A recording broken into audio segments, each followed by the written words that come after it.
Hey everyone, Corey from Aquariumcoop here. Today we're talking about live plants, we're talking about algae. I'm going to field your questions, and really, I'm spending a lot of time in the Facebook group and the forum, uh, even with employees and that kind of stuff, just talking about algae and plants and what they want, and what are my tips, and what have we seen over, or what have I seen, I guess, over the years. Um, I've been keeping plants in aquariums for probably 17 years now, and I think that's the whole time. I don't know if there's ever been a time where I haven't been keeping some live plants. So um, I've been through.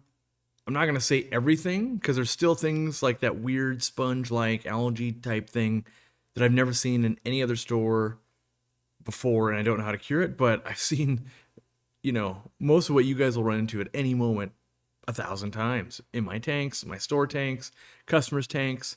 And I think that's what gives us, or me, a unique perspective in that it's one thing when you talk to someone, maybe you're talking to an aquascaper or someone who's doing a good job, and in their 10 years, they've kept 20 different aquariums.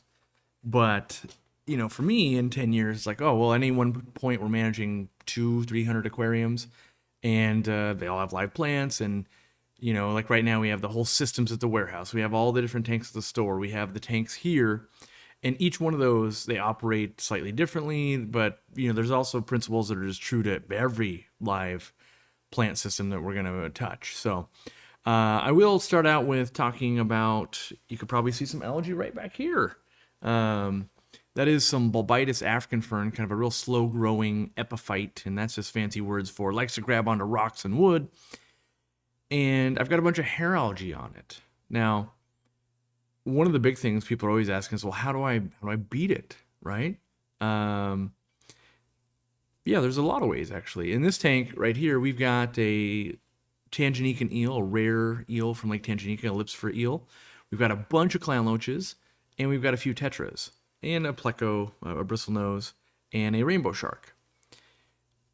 Chemically, I can beat this, yep.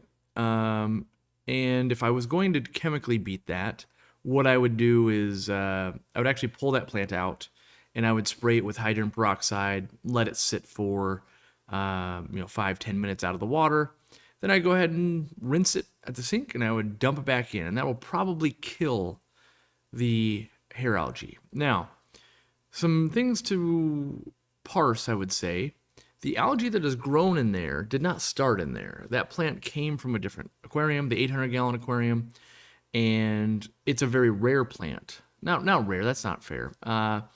It's a very slow-growing plant that is not easily replaceable by me. Like that's, oh yeah, it's a year and a half of growth. I don't want to lose that, right? So even with the algae, we keep it. And the plan is for me to I probably will spray it with hydrogen peroxide at some point. But I also want to try a natural approach first. And early next week, I'll be being shipped some pseudoloci, or pseudoloci. I just combined Pseudotropheus psilocy, African cichlids. And African cichlids, a lot of them could be actually fairly good at eating algae because they do that in the wild, and they'll typically pull at it. And so just having a fish that wants some veggie in their diet sometimes can be really helpful with live plants. Now, if you don't feed them enough and you don't manage it, they could also just eat the plant. So there is that. But I'm getting babies that are about this big. And one of my goals is going to be, I've got another tank that's got a little bit of hair algae going on it. Same plant. These are two big bunches out of the 800 gallon. And I'm going to raise them up in there, and hopefully they're going to pick at it and keep that at bay. And if that works, I'll swap those two plants, and that's how I will address it. If it doesn't work, then I will go the chemical route. A lot of people want to know how they could prevent algae. And the honest answer is total prevention, nearly impossible, if we're being honest. You can get, at best, I think, where your tank looks visually good, and the algae is so minimal that the animals you're keeping and a little bit of maybe manual removal makes it appear that you don't have any algae. It would be like the best lawn on your block. It looks like they always have a perfect yard. Well, yes, because they're doing the maintenance, and when they see one weed pop up, they get rid of it right away. They still have weeds. They still pop up, not as much, right? Obviously, if you don't get those weeds early, they multiply and multiply and multiply and multiply. And that's what algae does too, is it multiplies and multiplies. So, the longer I kind of leave that as this big bush on top, it's going to grow exponentially. Now, the good news is algae is actually very healthy for both the fish eating it, cleaning your water, pulling out toxins and metals and things like that. So it's not detrimental health-wise, but it can definitely be detrimental look-wise. And so given a choice, I'd prefer it didn't have that. So that's awesome. But when we get algae, most times it is an imbalance in your tank. And I've talked about this lots over the last 15 years, but I've realized that I don't talk about it enough lately.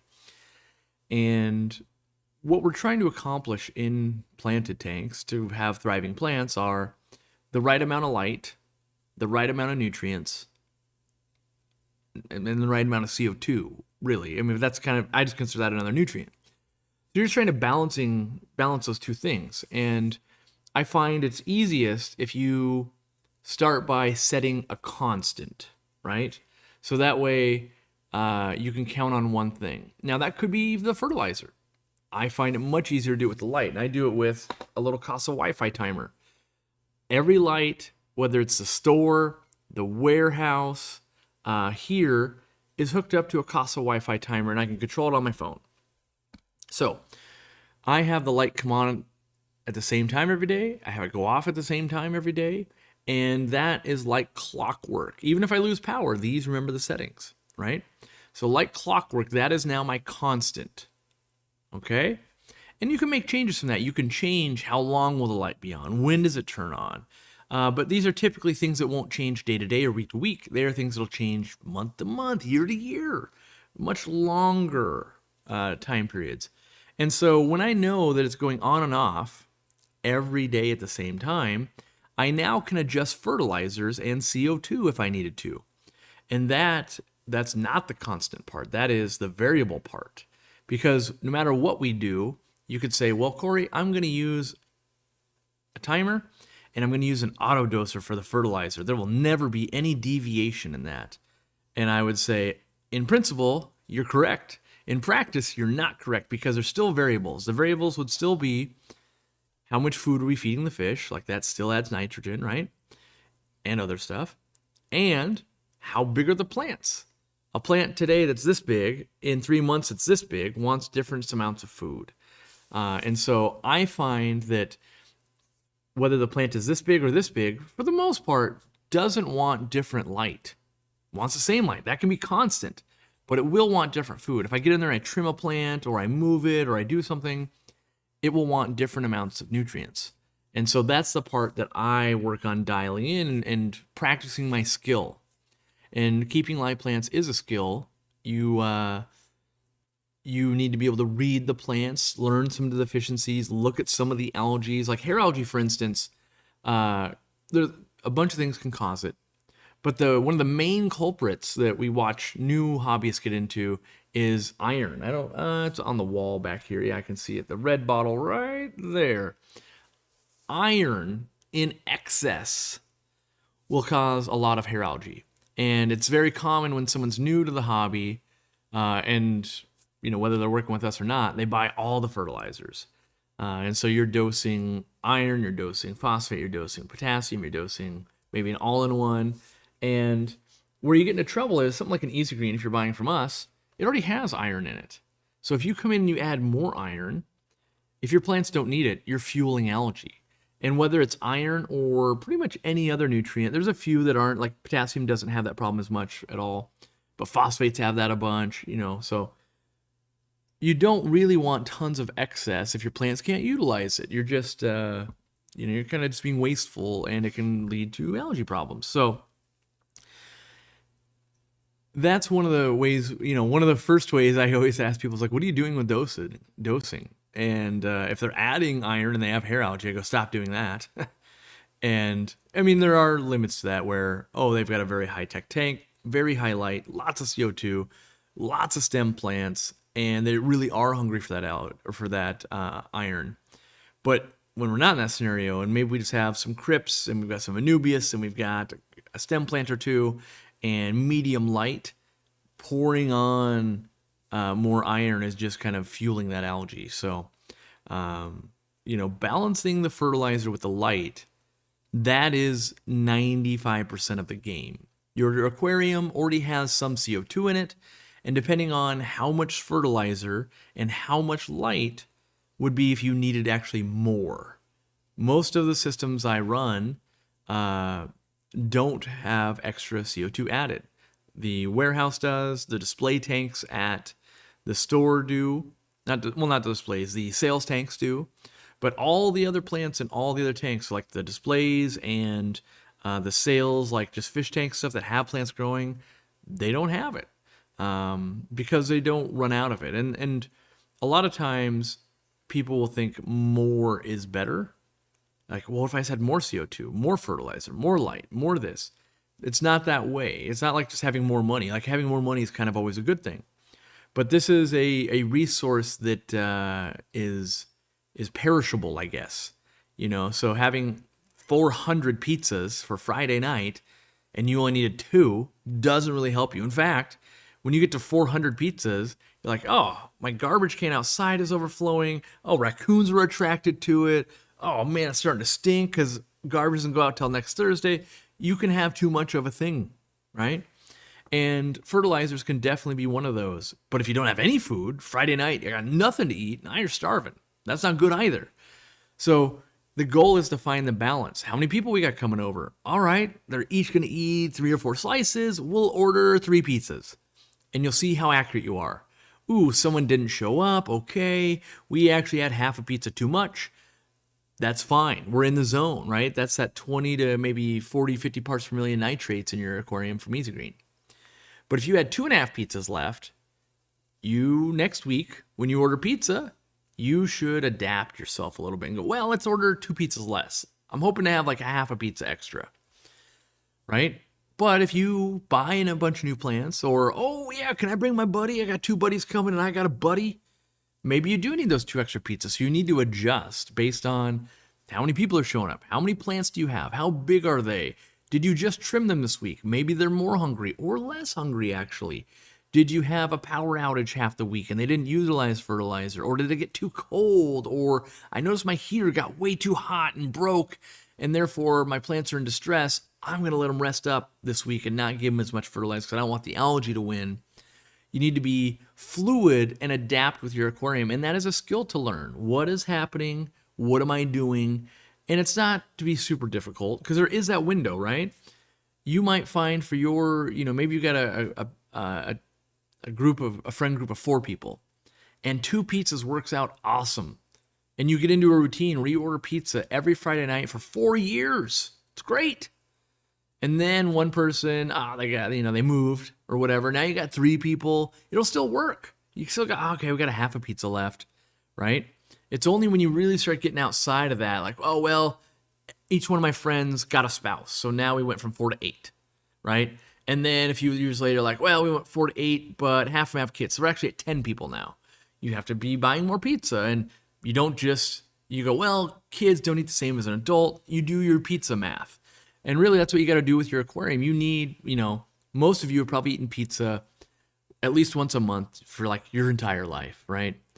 Enough to know what a pizza rate is of like, okay, yeah, I know how much pizza I eat, and I know how much pizza my spouse eats, and my kid eats, and I like to feed what I call the pizza bones, the pieces of crust that maybe I don't want, to my dogs. I know how many they will eat, right?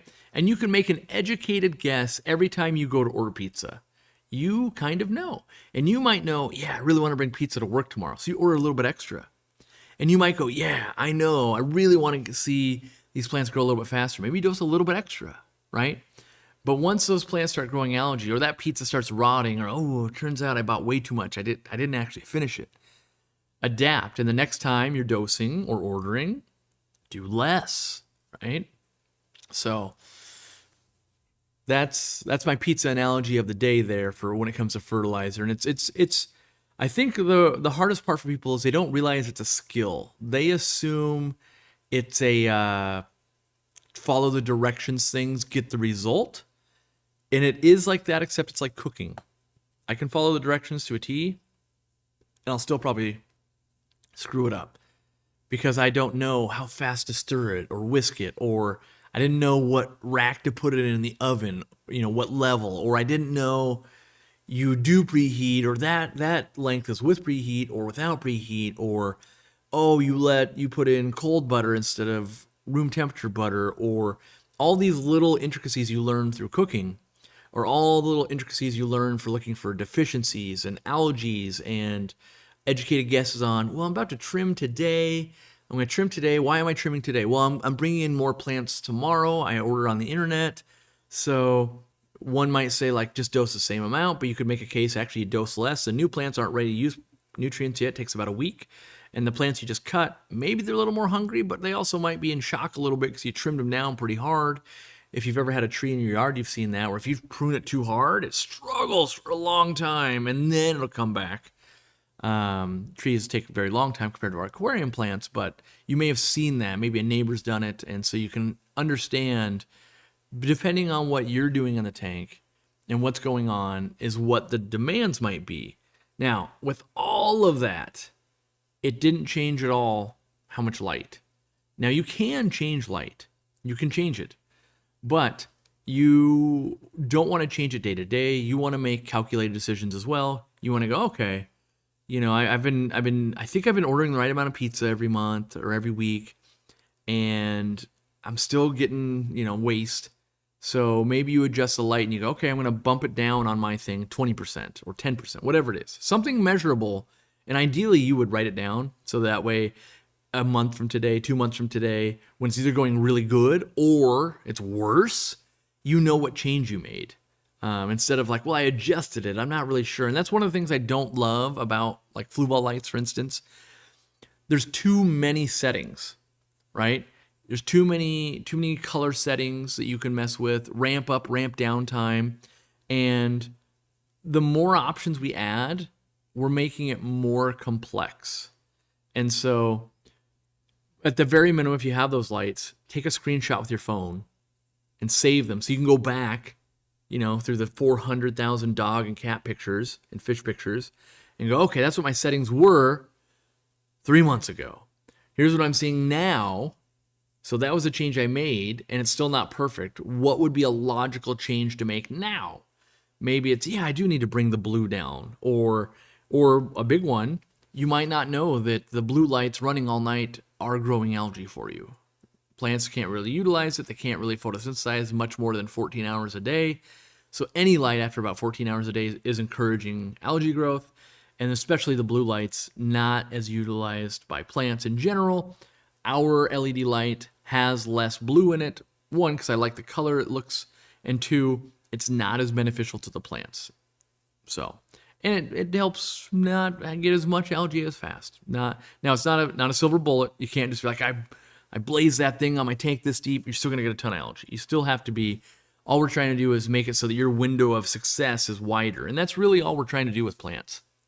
With our easy system, it's let's take away all the options. Yes, you could have an enriched substrate. Yes, you could do dirt. You could amend it with different clays and other things. Yes, you could have a 24/7 lighting scheme. And yes, you could do natural light with augmented light. And you could have lighting down below. And you could add heating in your substrate so you get convection currents going to deliver nutrients to the roots. And you can have advanced CO2 systems that are going to turn on for an hour before the lights come on to maximize CO2. Get your light burn in for 4 hours, then take a siesta where it's off for an hour to build that CO2 back up. Lights come back on, finish that burn to maximize growth. There's a million options you can do. And all of those becomes very, very difficult to manage. Where our easy system is, let's work with easier plants. Let's make the dosing as easy as possible. Let's make the lighting as easy as possible. Instead of playing with spectrums and intensities, at 11 I want it to be 50% as bright, and at 2 I want it to be 100%, and at 3 I want it to be 44%, and then ooh, at night I want more reds because that's more like a sunset. And I guess technically in the morning I want it to be more warm too because that's like a sunrise. But then I've got a nighttime period.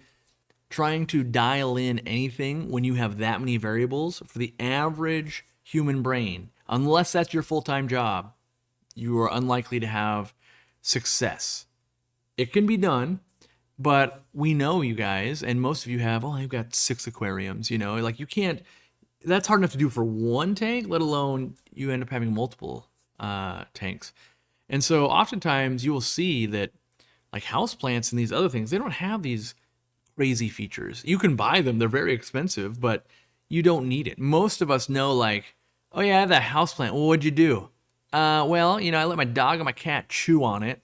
And yeah, my buddy had his toddler over and they knocked it over last week, and gets a little bit of light when I remember to open the curtains. And then I haven't killed it in 2 years yet because I remember to water it once every 6 weeks, and I got to get better at that.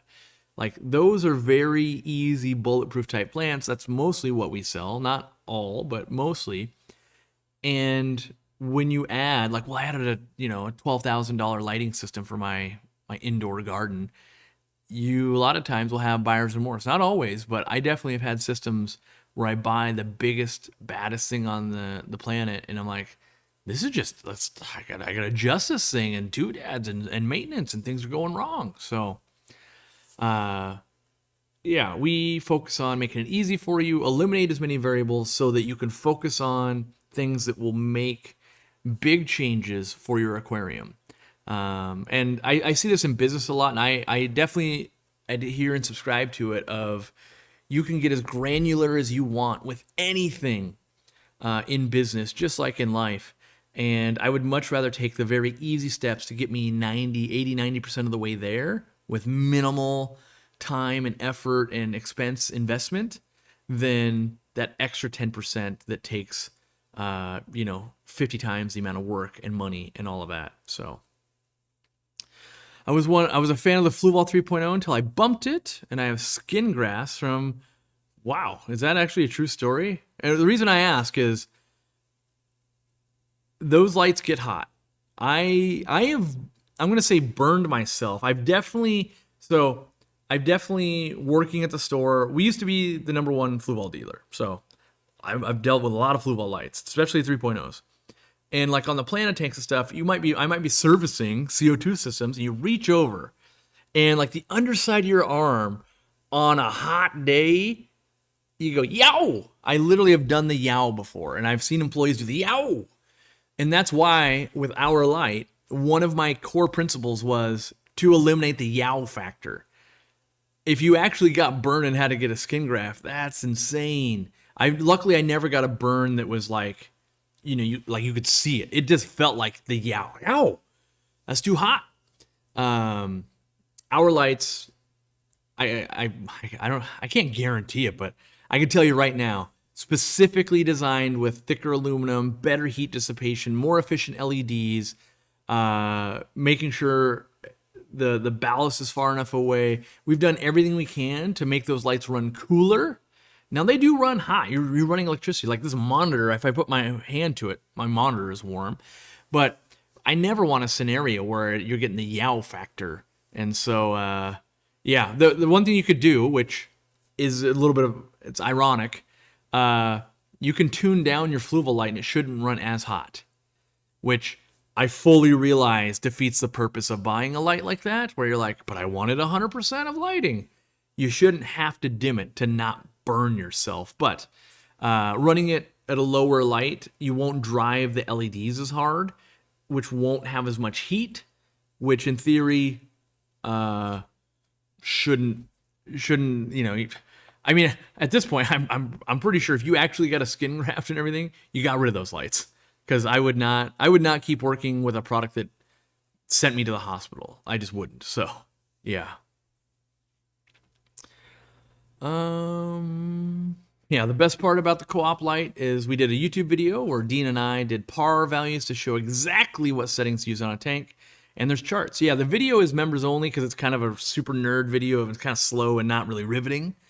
But if you really wanted to know like how we did the tests and all that, or you go to our website and there's charts, and you can just you got to take my word for it. I could be totally lying to you, but other nerds with par meters would be calling us out if we lied, and we would have made a video on like here's the methodology we used, and it'll work, right?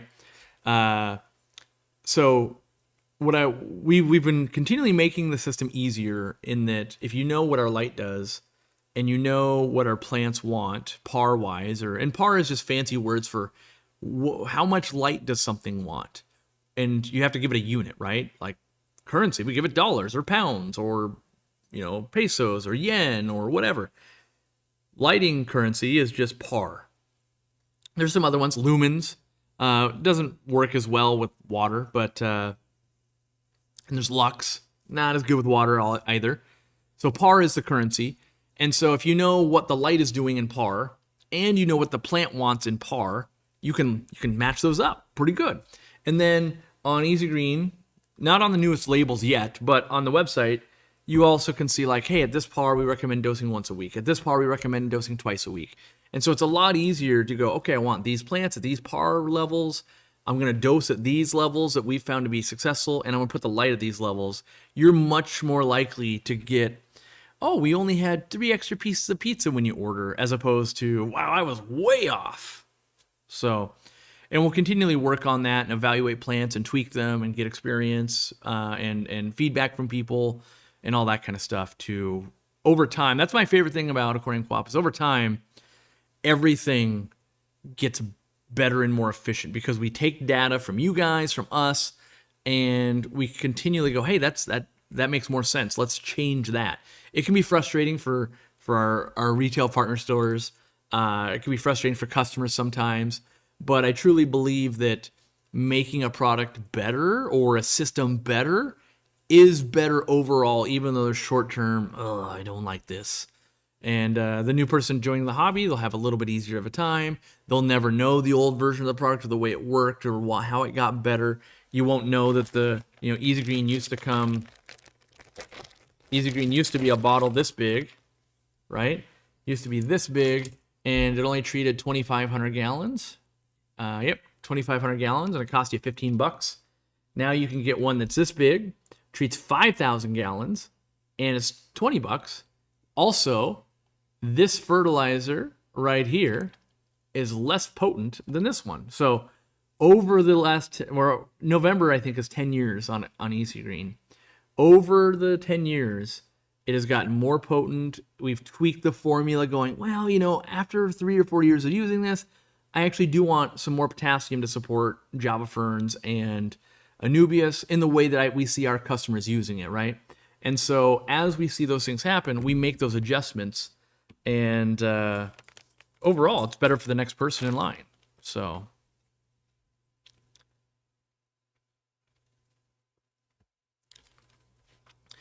lots of questions. Well, there's questions that aren't about plants and algae. If we run out of plants and algae questions, then we'll start tackling some of those. But I don't spend enough time talking about plants and algae and things. So I would love to get a bunch of those addressed. What are my favorite aquarium plants? Yours are Madagascar lace and redroot floaters. So I've done most of the common plants in the aquarium trade.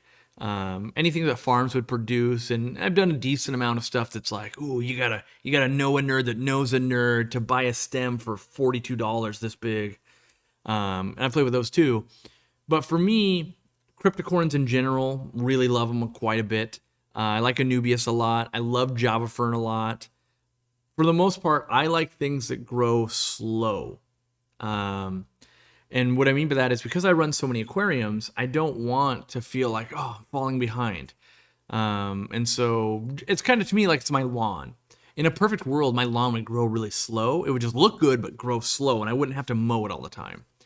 And so knowing that I can choose plants to do that, I favor those. Where a Madagascar lace, it's really a big, like, boom bust plant. It goes from like tiny to huge in like 2 or 3 weeks. It'll be magnificent for like 4 months, then it'll die back, and then it'll come back for you. But every plant's got its own characteristics to it that might make it suitable for you or not. I'm really considering in the 800 gallon this time, trying more plants that are ginormous. And so that would be like an Amazon sword. People don't realize it, but Amazon swords are 3-foot tall plants. Like they get huge. But we don't really see that very much in our aquariums because most people don't have 3-foot tall aquariums. And so they get rid of them when they get real big. And so I thought maybe that'll be real fun. What if I had these just real absolute units of an Amazon sword where, you know, it's gotta get this many root tabs like a week because it's just so hungry. It's, you know, it's gonna be that. It's gonna be have a mouth on it and everything. It's gonna look like it's alive. I use potassium sulfate, but my plants still have holes. So one thing to know is when you have a deficiency, just because you fill in the deficiency doesn't mean you've corrected the problem. And the reason that is plants, and we're always gonna break this down easy. So the hardcore plant nerds that want to do battle, that's a different live stream, different group, different company. But in general, let's say plants want 5 things, which they do want more, but I don't have more fingers on this hand. So let's say they want 5 things. And you're saying, oh, the thumb right here, this is potassium, and we've got holes in our leaves. Well, it could be that you started out and you were out of this. So you had these 4 elements you were out of. And over here, maybe you have nitrogen because we get nitrogen from feeding fish. So you've got nitrates and your plants are struggling. And you go, hey, I got holes in my leaves and a little bit of yellow. I'm going to add potassium. Bing! There, you got potassium. Well, it can't utilize potassium without these as well. Plants, basically, they need all 5. You give them one of this, one of this, one of this, one of this. So maybe you give them nitrates, phosphates, iron, potassium, and what's another one that's going to make some sense here? I got boron listed there. Phosphate, already said that. Potassium, already said that. Magnesium. All right, there we go. So this is magnesium. You give them one of all those, plant grows really well. You start dropping some of those off, like, oh, man, I'm missing magnesium. You're going to start getting stunted leaves and that kind of stuff. You get rid of the potassium, like, oh, now I'm getting holes. You get rid of the nitrogen. Now they're really dying back, right? So just because you notice you had a deficiency of the potassium, you might have had other deficiencies that hadn't presented themselves yet. And these two, just these two, not good enough to fix that. Also, do know this. When you get a deficiency, typically you can't fix the damage. So that hole doesn't fill itself back in. It would be the new growth that hopefully would not have holes in it when you fix the deficiency, right? So the bad part about algae, by the way, the opposite of the plant, so plants need all 5, they grow really well. The unfortunate part about algae, they only need 1. If you have any 1, so like in that scenario where all we had was nitrates, plants are struggling, algae is going, yeah, give me more. Yum, yum, yum, yum, yum. You can eat it all day long, all night long in some tanks that are running the blue light. It's just growing 24/7. And that's kind of what I got going on in here. There's not a whole lot of plants, so that when I do feed the fish, it's feeding that algae, right? And so maybe you just have a ton of iron, or I guess this one was magnesium. You got a ton of magnesium, or you got a ton of phosphate, or whatever it is. Those are going to fuel algae. And that's why I don't advise people, I'm getting algae, should I stop fertilizing? No, that's the opposite, because you're going to be left with some of the elements, and that will fuel algae. And if you only have some, your plants will struggle, or maybe not even grow at all. Now, if you give them all of them, you will be growing plants. It is entirely possible and should be expected.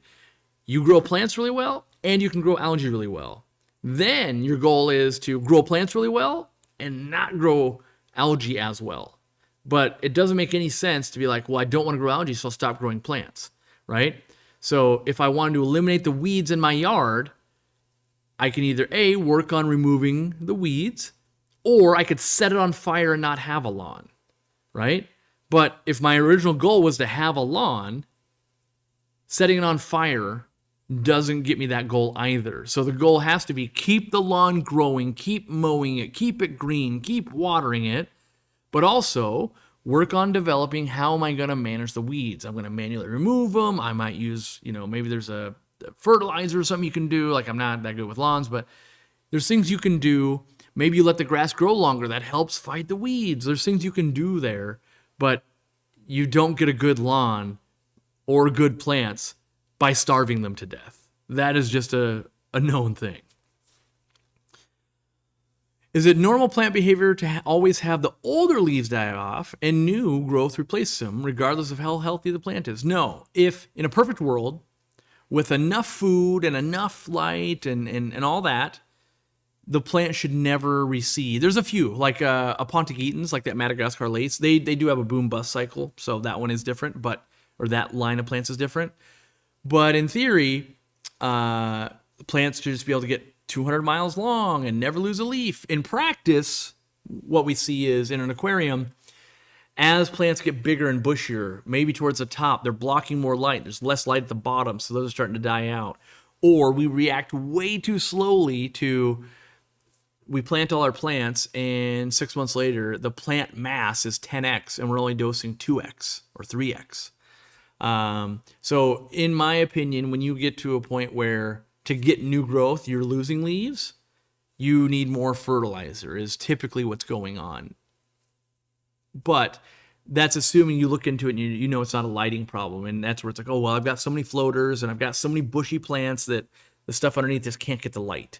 So then you got to trim and you got to make some light happen, maybe add an extra light, whatever you're going to do to make sure light is getting to the leaves. But in general, and again, this is like algae. You're never going to be like, oh, I haven't lost a leaf in 26 years. You're going to always have some. Like, it can get damaged by a fish. Things could happen, right? But in general, if you know it's a cycle of like, if I make a new leaf, I kill a leaf. If I make a new leaf, I kill a leaf. That is a sign that you're being limited by either light or most times it's nutrients. But if it's more like, well, I make 15 leaves and I lose a leaf every here and then, like, well, that's kind of normal. A fish might have done something. You might have done something while you were trying to trim another plant or whatever that looks like. So yeah, if you're in that cycle, take a look at the system.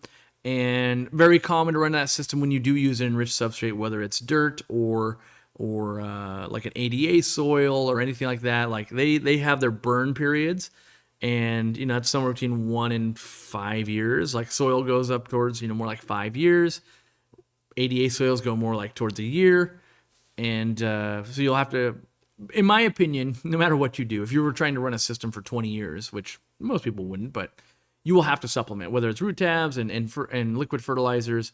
No system is gonna last without reintroducing nutrients, because plants, they're just a big nutrient export. So they consume nutrients, they make leaves. Eventually, you cut them because you're going, hey, that's too many leaves for my aquarium, and that's how it leaves the system there. The other way we do it is we want to do it with water changes, but by plants growing, also know that it's always consuming. And when it's always consuming, you can run out of stuff. You can run out of pH. You can run out of hardness, minerals in the water. You can run out of nutrients in the water. You can run out of CO2. You can run out of light. Just starts blocking it. So you're managing all those things. But a lot of those are happening over long time periods, and not so much day to day. All right, we're shooting me a plant and a light question. Hopefully I can answer it. I'm being gifted, okay, that sounds cool, a clock tower tank. I don't know what that is. Is that just another word for like a column, or does it actually look like a clock tower? I don't know. It's 4 feet high, 1 foot wide, and 1 foot deep. That sounds like a super tall column. Okay, I'm considering jungle valve for the height and an LED spotlight. Any alternative suggestions? I think you're going to have to play investigator on this. Like, a spotlight is going to be super duper intense at the top. And what I would be trying to do, I'd be trying to minimize the light spill onto the glass. And here's why. Because I know from having a tank that's 40 inches deep, you get to a point where you've got no leverage. You've got, an algae scrubber on a stick, 2-3 feet long, and you can barely apply any pressure to the glass to like get algae off. So I'd really want to limit anything going down to there. What I might try myself, Vallisneria is a solid contender. I would try dwarf aquarium lily. I would also try bamboo. So bamboo, what I like about that is you can buy them and you float them in styrofoam. Poke a hole, put the bamboo through it. They're going to float on the top of the water. And you got your light right here. Well, as they grow, they'll get longer. And you just keep pushing them down a little bit in the styrofoam. Eventually, you're going to have 5-foot tall bamboo where it goes all the way to the bottom, all the way up the water column, and all the leaves are up out of the water. That's going to look awesome. And you can focus on just lighting up above the water and not that whole water column. Doesn't mean it's going to be dark or black and no light. It just means now your goal is growing the plants up above and illuminating the water column for your fish or whatever you're going to do. And that's different, by the way, than growing the plants. You need intense light to grow plants. Not always, but and take that deep, you will. And then just seeing your fish, that can use a lot less light, and you can get strategic about it. You could light from the bottom, for instance.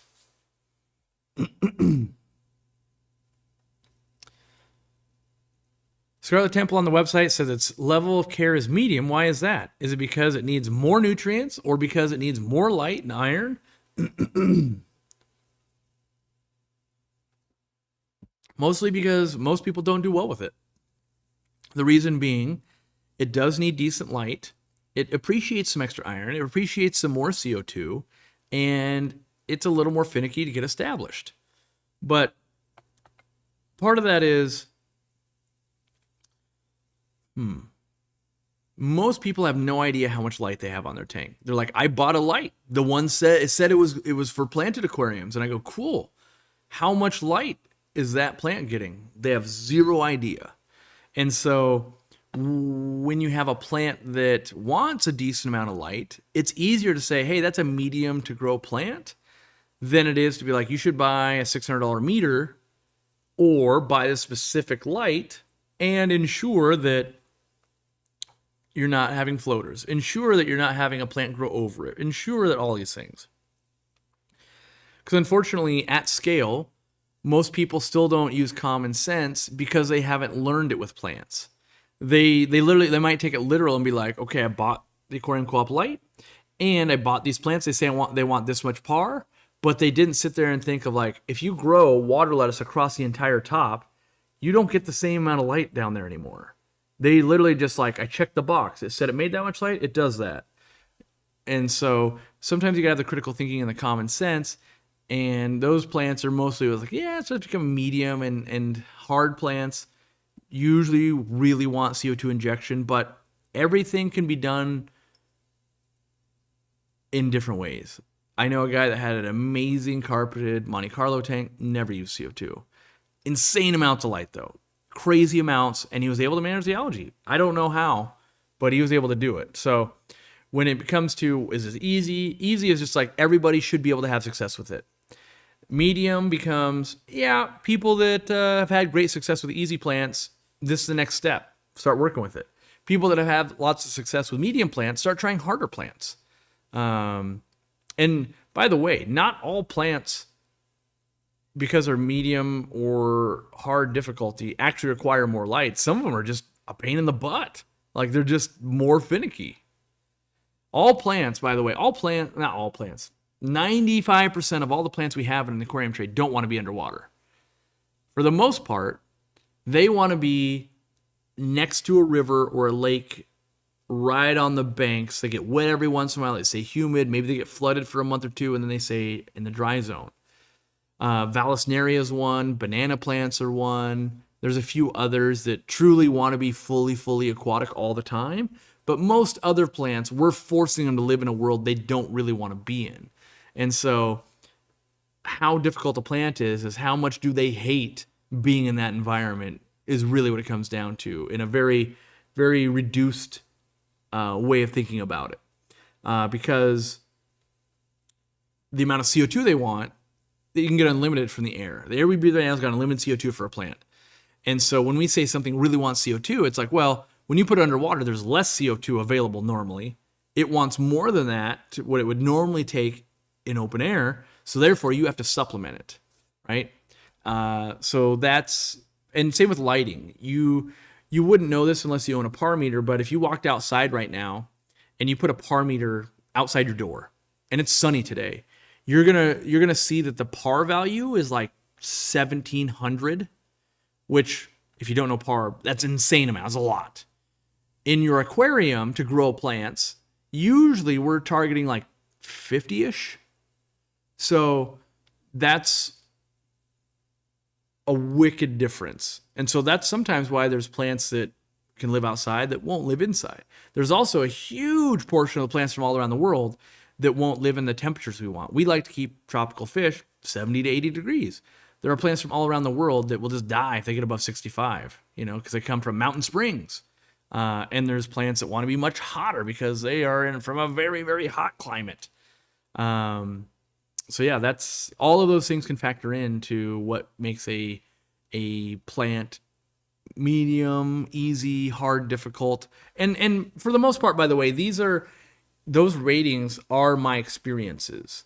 So you could totally disagree and be like, you know what? I grow Scarlet Temple in garbage bags full of water. And like, cool, that has not been my experience. And that has not been our customer's experience. And over time, if everybody is going, man, Scarlet Temple is so easy to grow, anybody can grow it, we'll move it to an easy to care plant. And that has happened. That shift has happened, by the way.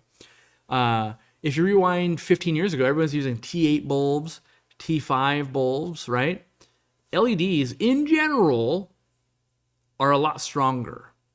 There's a lot of arguments to be made that their spectrums aren't as complete as other ones. I don't know if I agree with that, but in general, if you were to go to buy a plant light right now that is LED, I think you've got a 30 to 40 to 50% chance of getting a light that'll grow what you want. And without knowing anything else, you're just a newbie, you walk in, you're like, this thing says it grows plants, or you're on Amazon or our website, you're like, this thing grows plants, I'm going to buy it.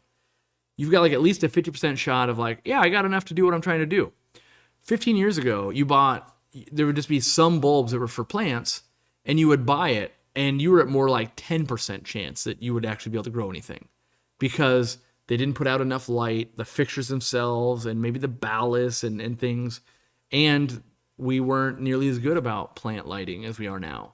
So being that lighting just off the shelf has become more chance you've had success, more things are easier to grow. However, I also believe some things are getting more difficult to grow, like Java moss and what else would I say? Maybe even Java fern, because now that light's so high, those ones really thrived in low light. They don't have algae problems. They can take up minimal nutrients. And even with I would say even with Easy Green 15 years ago when LED lights were new, there was a lot less light, and Easy Green itself worked, I don't want to say better, but you needed less nutrients. So at half strength like it was going well. But now that I would say 80+% of people have LEDs on their aquarium, they just have sheer more light, whether it's good or bad light, by the way. You're going to need more nutrients because you have to match how much light with how much nutrients. And so that's where you get me. I've got tanks running at 20% of our light. But what sells lights is the big numbers. Oh man, you see the par on that thing? I'm going to buy that one. I'll never not have enough. And I do prefer to buy that way too. I'd rather have a light that can do this range, and it turns out I need this range, than a light that only does this range and turns out I need this range. Like, oh, I can't even get to where I wanted to go. And needs can change. I could take a light from a 40 gallon, I could put it on the 800 gallon, crank that thing up. Now I've got enough light. Or I've got a ton of floaters and I really want to get some more light down below, crank it up. So the capability of the light is good, but I also use it at a real low level. And I honestly believe, and I don't know how to educate, and I'm not done learning myself, I honestly believe most aquariums are using way too much light. The only person I would say that I think is really playing with that is Dean. Dean's tanks always look pretty good, and he uses barely any light ever. Now, he doesn't grow as many plants as he would probably like to, so he's probably a little bit too low, where I would wager most of us are way too much. And like even yesterday, I turned all the store tanks down another notch. Just because we're still getting algae on the front glass more than we want, and the store runs a little bit warmer during the summer. So I'm like, okay, well, if we turn down a notch, we're going to use 10% less power. 10% less power on 200 aquariums ends up being like, over the course of a whole day, that might be half a degree cooler. That's a good thing. But the reality is, with years of effort, over the next 3 years, we might be able to see, like, actually, we could go 2 notches down. Still, fish looked, good. Plants grew well, and we stopped growing algae, almost entirely. The temperature ran a full degree cooler in the store. There's all those things, but for the most part, none of us will ever get to that because we're so indecisive that stocking levels changing, plants are changing, new ideas, changing it up, hobby changes. So. I use T5s, T8s, twisty CFLs, regular incandescents, and a few LEDs. All plants and tanks grow like mad. Yeah. You should look at the video where it's Lighting 101 by Corey 7 years ago or something, when I was much newer and fresher in my business. And I still agree. Any light's going to grow plants. Any light. There's trade-offs to ease of use, power consumption, how rugged it is, all of that kind of stuff. But the reality is, any light that's even close to a spectrum that will grow, that's putting out close to enough light that it wants, will grow it. To me, it would be like saying, oh, you need a bike to get from point A to B. Any bike will do it. Literally any bike that is a working bike will get you from here to the corner store. Any bike, whether it's a mountain bike, a road bike, a little tricycle, whether it's geared correctly, whether it's actually got a little bit of electric component to it so you can zip over there. Any of them are going to get you there. Any of these lights are going to grow plants. Purely, it's like, well, what are the features that you want? What'll make you feel good? What is it you want to last a long time? Great. You can buy a bike for $50. You can buy a bike for $50,000. You are going to pick what you want. What is the paint job? What are the features? What are the how much does it weigh? What is the material? What are the tires? Are they run flats? Are they this? Are they that? At the end of the day, though, any bike's going to get you to the block and back. That's just the truth. Same with lights. Almost any type of lighting will grow aquarium plants. Outside of extremes of like, okay, well, I put a bunch of actinic lights. Well, that's not going to do it, right? Or I've used a bunch of reptile heat bulbs on my aquarium. Like, okay, that's not a good idea either. But any light can basically grow plants. I get that temperature fluctuation in Georgia. It's hot here. My tanks get the half the light in the summer months. Yeah. So, and that's one of the reasons why I like Costa timers, which we sell on the website, by the way. Buy all your stuff from us. Keeps me in business. It's really easy, right? You hop in here and you go, you know what? I'm going to change the schedule for the summer. And like another thing I do right here, I don't want the 800 gallon. You can see the stand right there. That's that little thing in there is. When I go live, I just turn that off. So boom, I'll turn the light back on. Now you see it. It's that easy. I literally click one button. You can see. Now you can see it. Click a button. Boom. I can do that from anywhere in the world, by the way. So it's really nice when you're on vacation. You've got someone feeding your tanks for you, and they show up at a weird time. Like, yeah, I know. I got busy. I'm here at 10 o'clock at night. Like, whoa, okay, let me turn the lights on for you. You can also just have like an iPad or something in the room where it's like, oh yeah, you just click the button right here. But yes, that I find that the stability in systems and everything, when you get to a point where you're like, yeah, I noticed that my fish tanks and the house I live in gets warmer during the summer, everything creates power, or everything that uses power creates heat. So the air pump you're using makes a little bit of heat. Only it's 5 watts, not a lot.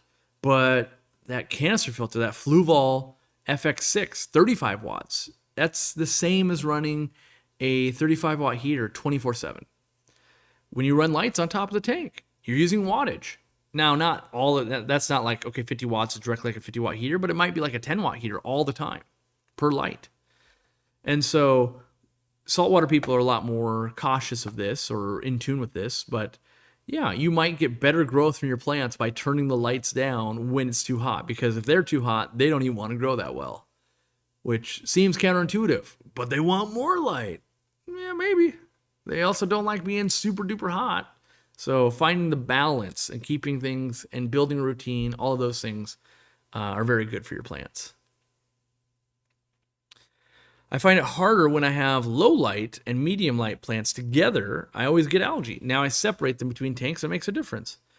Yeah, I think that's a true statement. To me, it's no different than you need to teach someone how a skill. Someone's never done it before.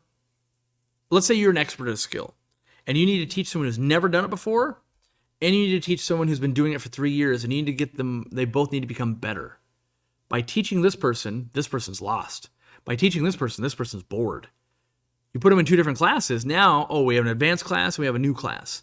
And that's kind of, we've got low light plants. Great. Let's optimize everything that's going on in here for these low light plants. Lower light, lower nutrient levels. Great. And these high level ones, let's optimize by higher light and higher nutrients. People don't think about a stem plant grows really fast, wants more light, and consumes nutrients much faster than like that anubias. That's going to be, took me a week to make a leaf or a month to make a leaf. This thing's going, I make a leaf a day. Look at this. Boom, boom, boom, boom, boom, boom. There's also, I haven't talked about this in years, I think, but also there's something called allelopathy, which is plant warfare. Different plants, they have chemicals in them, and it's been studied, but not well enough by any means at all. And they can release a chemical to suppress other plants. And they do that in nature so that they don't get outcompeted, right? And so you can get plants that don't really work that well together, and we think like, it must be us, when it could actually just be that combo. But that combo is so infrequent that we actually don't know, right? There's some people that swear that like there's a couple of plants that fight off duckweed and that kind of stuff, but there's never been enough long-term study done, to the best of my knowledge, as I've been watching over the last 15 years, to really build out a matrix of like, these do well, these don't do well, these would fight this off, this wouldn't fight this off. But it has been observed in nature. It has been observed in some aquariums, but never tested and really documented well enough.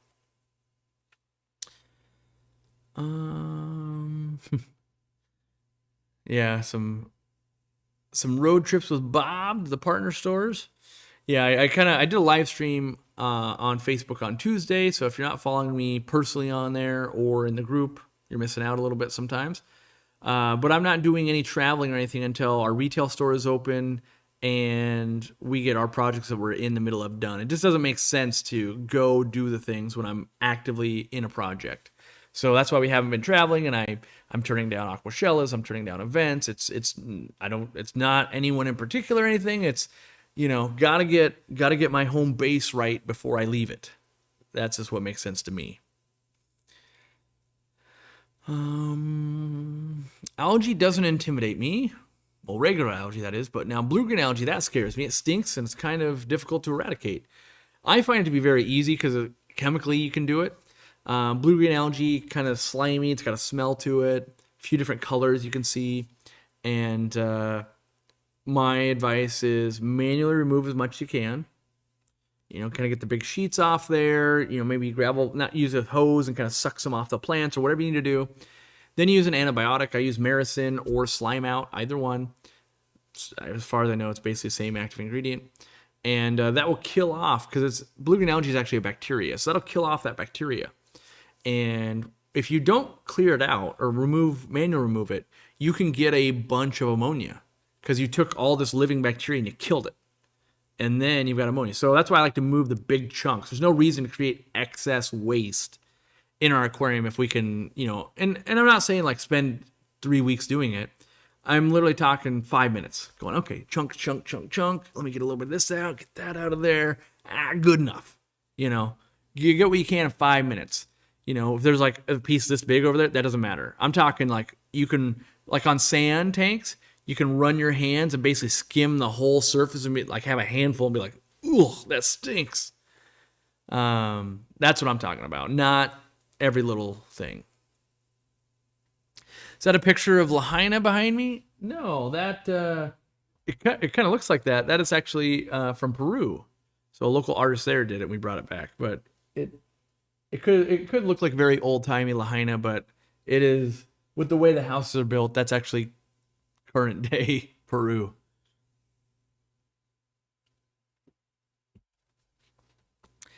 Let's see here.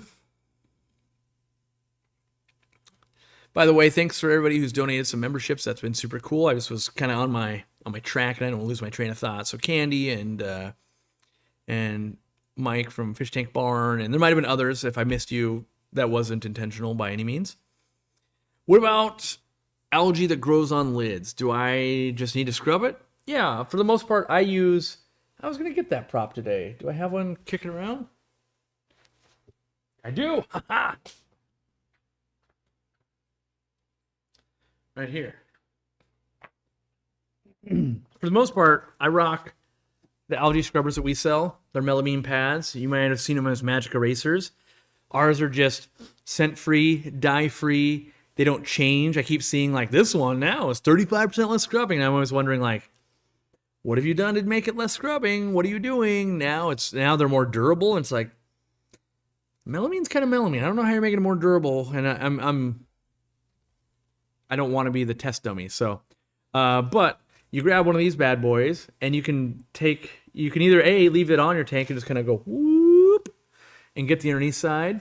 Or if it's like real crusted on there, then I take the top off to a sink and I hold it with one hand up here and kind of get the water dripping on it. Or not dripping, but running on it. Use algae scrubbers. I'm going to start promoting the heck out of these.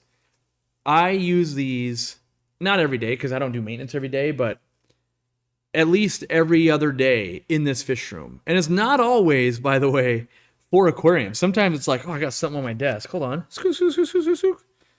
And they work on acrylic. They work on glass. They work on plastic for like your hang-on back. If it's getting crusty, like, yeah, soak that hang-on back lid. Take one of these bad boys. They are a resource that gets consumed. Like as you keep scrubbing, it will wear down, right? But so do all the other algae scrubbers, like whether it's the white pad or the blue pad. And what I find is those tend to be more expensive and have like the same usage rate. Like after I do the store, like maybe it takes me 2 of these to do the entire store, right? It also takes me 2 of the other types of pads to do the entire store. And we do that every week, by the way. But they cost 5x the price or whatever, right? Because they're like, oh, each little blue pad is $5. Where these, they're $1. You get a 3-pack for $3. So highly recommend them. If you're not rocking these bad boys, give them a try.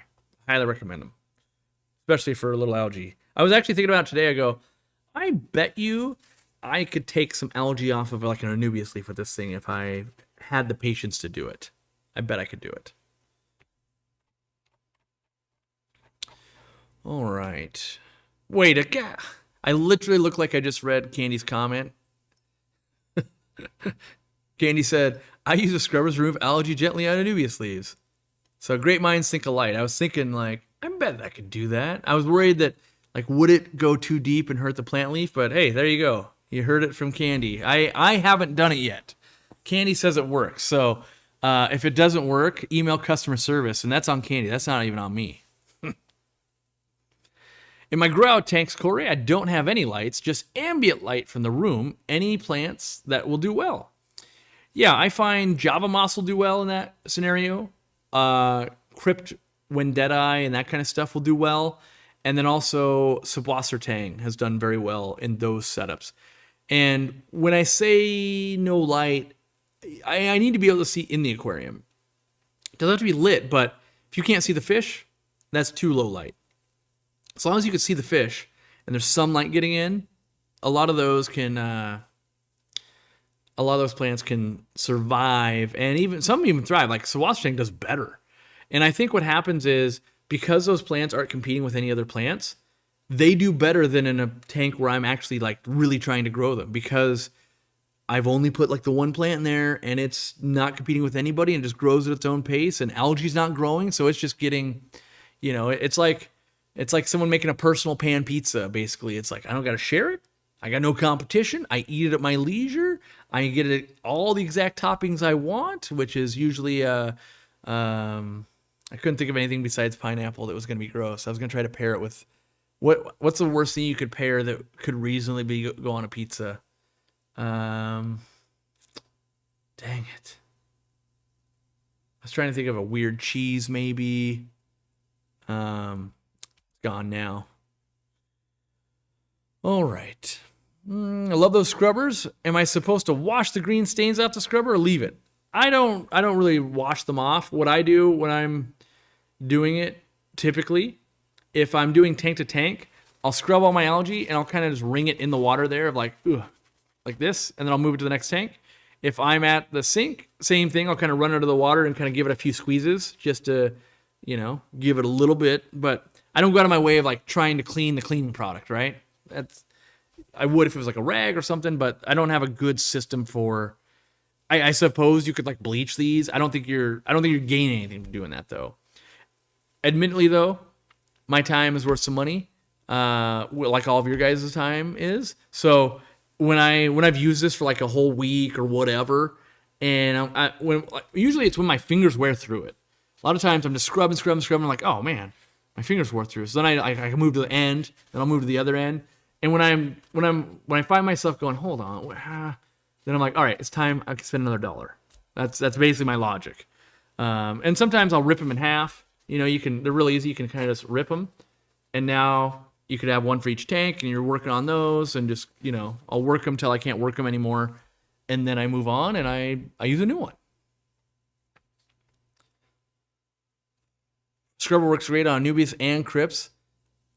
I don't think I got the time for crypts, as in each leaf. I want to have that time because that sounds awesome, but I don't think I have that time.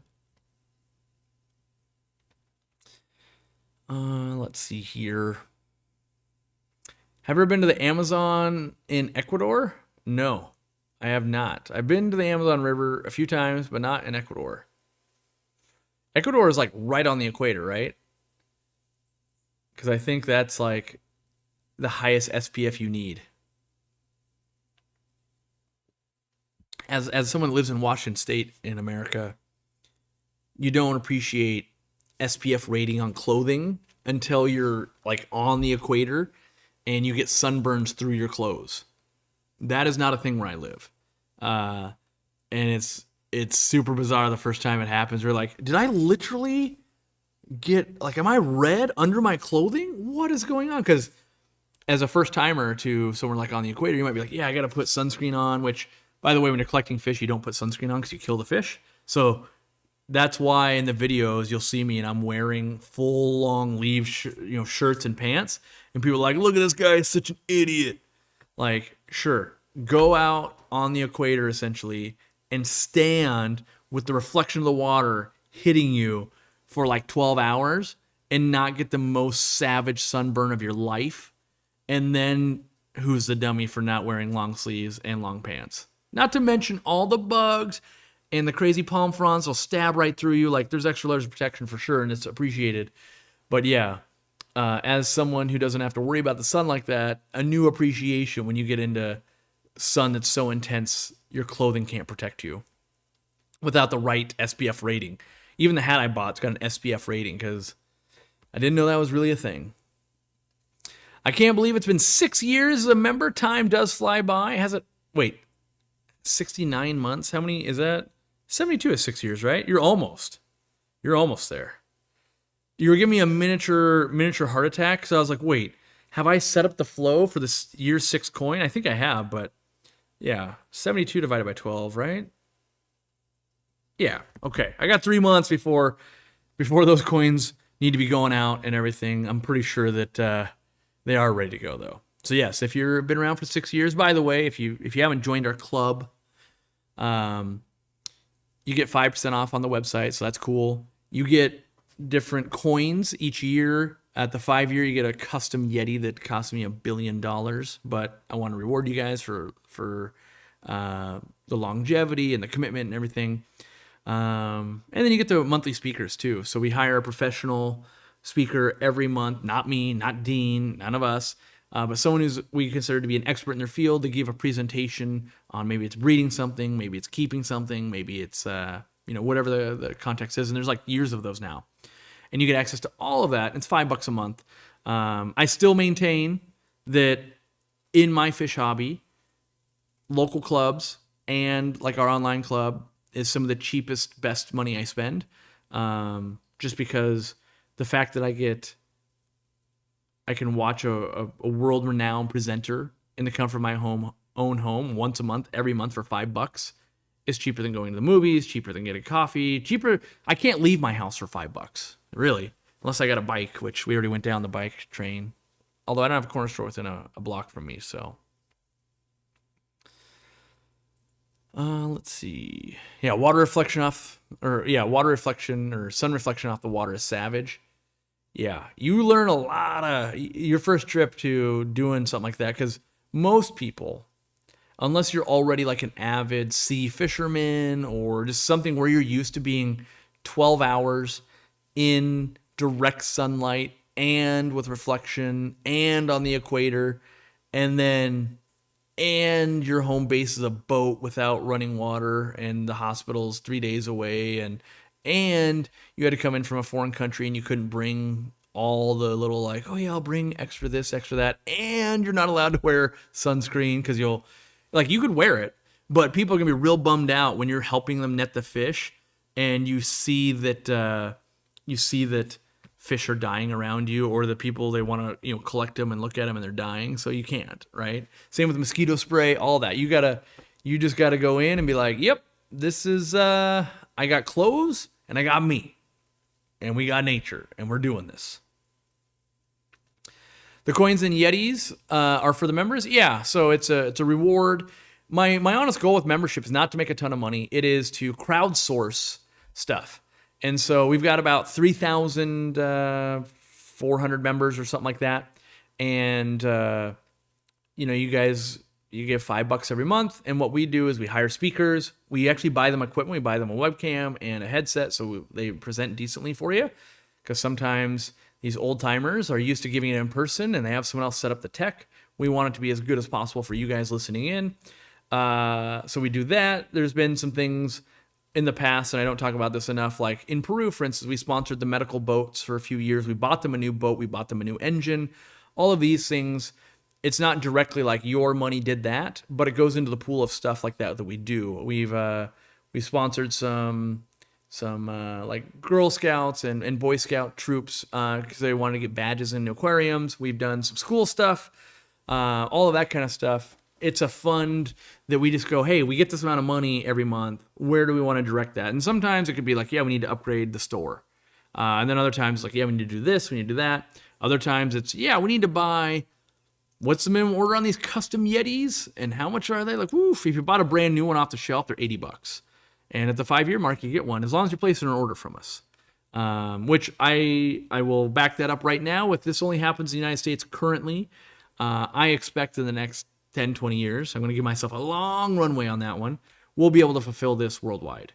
But we are not a company of that size that can pull it off now. We don't have that network now. And not a week goes by that I don't go, oh man, I really wish we could get the people that are supporting us from outside the United States more. Yes, you get access to the videos and that kind of stuff, but you're not getting the same experience. And I understand that. I hear that. And I feel guilty about that all the time. And so when it makes sense, don't worry. I will go out of my way. I will spend extra money to try and make that right. But for now, I can't. And so I'm working on things that I can have an influence on. Let's see here. Yep. Charles Clapsaddle giving a presentation on breeding new strains. That's right. For the most part, the people that give talks are not YouTubers, or at least there's a couple of people that are on YouTube, but they're not YouTube first. They are running businesses or experts in their field first, and then they might also make some videos sometimes. It's not like we're going to get someone you could watch just every week. we're not paying them because you could just already watch them for free, right? Same reason I've never done one of the expert talks. Even though, clubs will fly me around and pay for me to do that, you guys get to watch me for free all the time. This is free, right? It'll always be free. And if someone cancels, I will. So there will be a time where it's like, oh my gosh, someone got horribly sick. There's no one to fill in. Guess what, Corey, you're on deck doing it today. But I figure you guys want to hear other people's expert opinions instead of Corey's opinions on everything. So Fish Girl from CT says, I didn't get one. I'm at 5 years and 7 months. Well, you got to make sure you place enough orders. You can contact customer service. And, you have to make sure your account is synced up. So the way the membership works, you have to sync your account to our website, right? Then you also have to place orders, which I guess that most members are doing that anyway. So I don't consider that to be much extra, but because one of the perks is saving money. You have to place an order, and then however long you've been a member, it'll sync up, right? So if you've never synced your account before and you place an order today, you're going to get nothing. And you're going to go, what? I'm so angry. And then when you place another order at 5 years and 7 months, you are going to get 6 things. So the second order, because the first one goes, oh, add all these tags to their account. The next order is going to be like, oh, when they place an order, oh, you have this tag, this tag, this tag, this tag, this tag, and this tag. Add all these items to their order. So, and we're the only, to the best of my knowledge, we're the only people on the planet that have this system because we custom developed it, and it was a real pain with YouTube. Our developers costs like 20 grand to develop this. But there's no way we could have it be seamless in real time. Look at your account and add them on the first order without breaking all kinds of like trust issues. It basically has to like send a request. The request has to come back. The tags have to be applied. Then it could do a thing. And all of that can't happen within the very short window it needs to happen to make sure it goes out on that order. So that's why it had to be broken up into a multi-step process.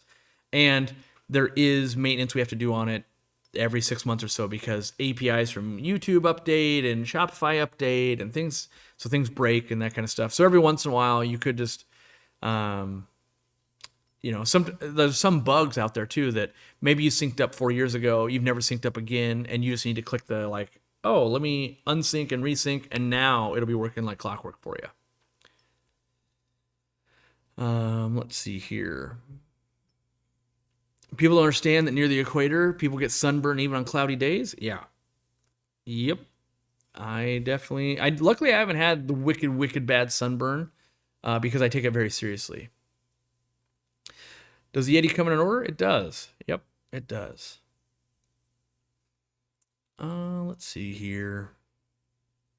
Looking for more plant questions. I realize I've been off on that tangent a little too long now. Need help raising my phosphate. I've got green spot algae on my Anubias. Someone in the forum recommend raising phosphate. What should I do? Add more easy green? You could. So the first thing I would tell you is you might dose phosphate and it'll do nothing. In my opinion, I have watched a lot of what I call armchair experts, me being one of them, right? Because I'm in an armchair right now. They love to claim they know this is the reason.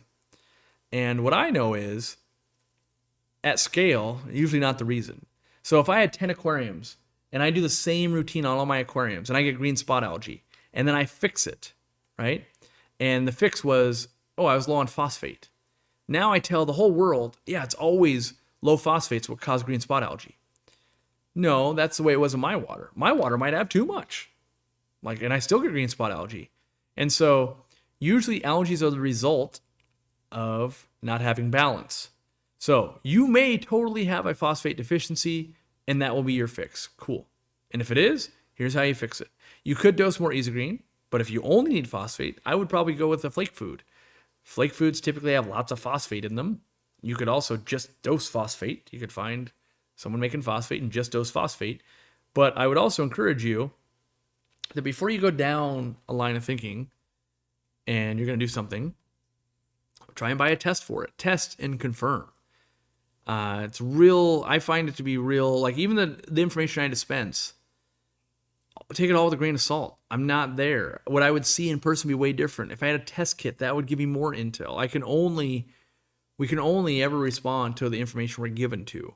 And I know a lot of times when I get to see a picture of it, like, oh, I would not have given that advice at all. That is not what's going on here. But because the picture that was painted to me, that's the advice I distributed. So, but in terms of getting more phosphate, I would probably just feed more flake food. But then you're going to tell me, like, I'm only keeping pea puffers. Like, okay, well, they're not going to eat the flake food. But a good test kit that will test phosphate would be good. Confirm that you actually need more before you put more in. You might go, yep, I'm just making more now. Or now I've got hair algae and I have green spot algae.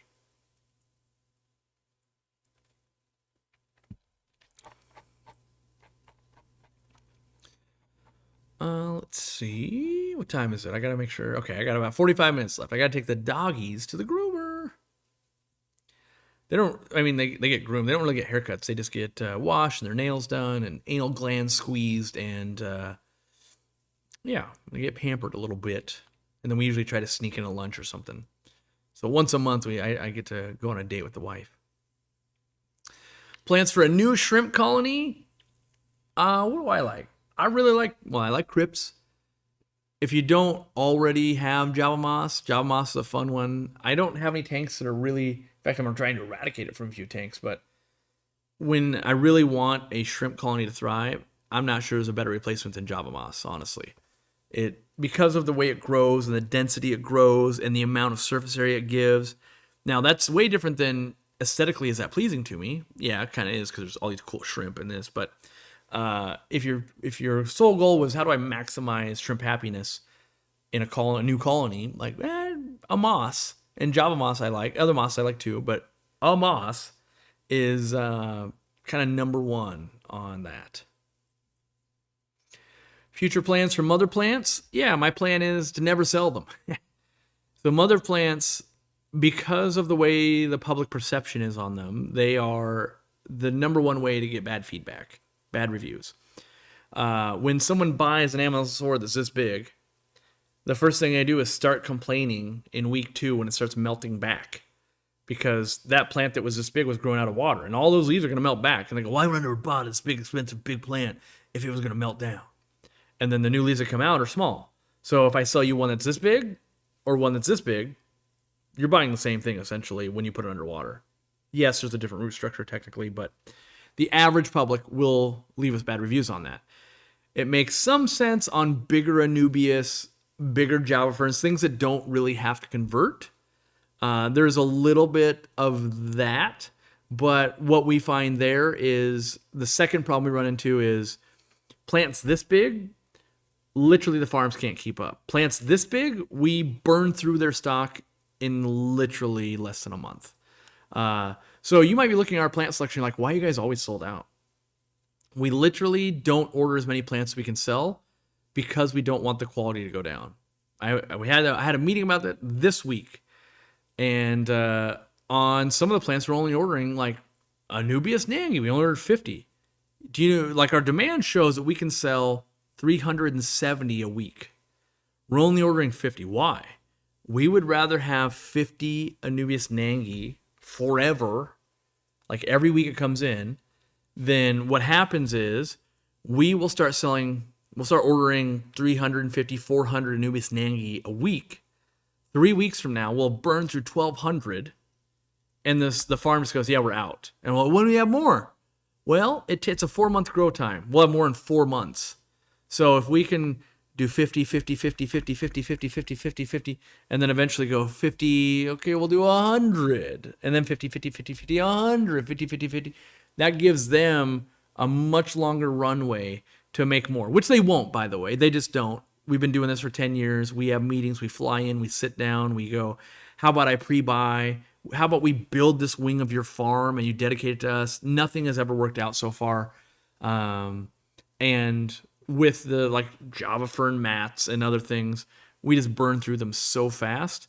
And yeah, it just sucks. So mother plants in general, they also become a burden to ship, as Candy's pointing out. They're big and they're exponentially more expensive. So, if you want an Amazon sword, to be this big, I'm just gonna use Amazon sword as an example here. This big, if you buy it this big, it'll be this big in 3 months, right? If you buy one this big, how big is it going to be in 3 months? Well, it's going to die back, and then it'll be this big in 3 months. So I can either charge you $8, or I can charge you $35. And at 3 months, you have the same thing whether you spent $7.99 or $34.99. Anubias and Java ferns are a little different. I will give you that. Like that's like, okay, well, if you bought the big one, it looks cool now. And in 6 months, that's when the other one would look cool, maybe 8 months. But also, too many people just kill them.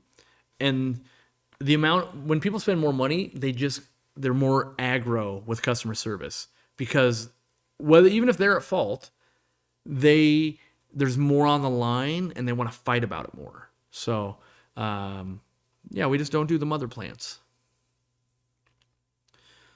Thanks for the information. For someone that is somewhat new to the hobby and plants in general, it's been very informative and helpful and given me some insight on how to combat algae. The biggest takeaway is algae is a skill. That's the biggest takeaway of like learning what causes algae, how to beat different types of algae, how to manage algae, what fish like to eat algae, what's my strategy today, what's this.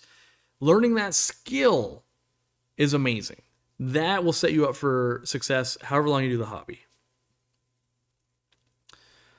Let's see. What's a good length left on FLAL when you trim it? Sometimes it seems to get stunted. Other times it takes off.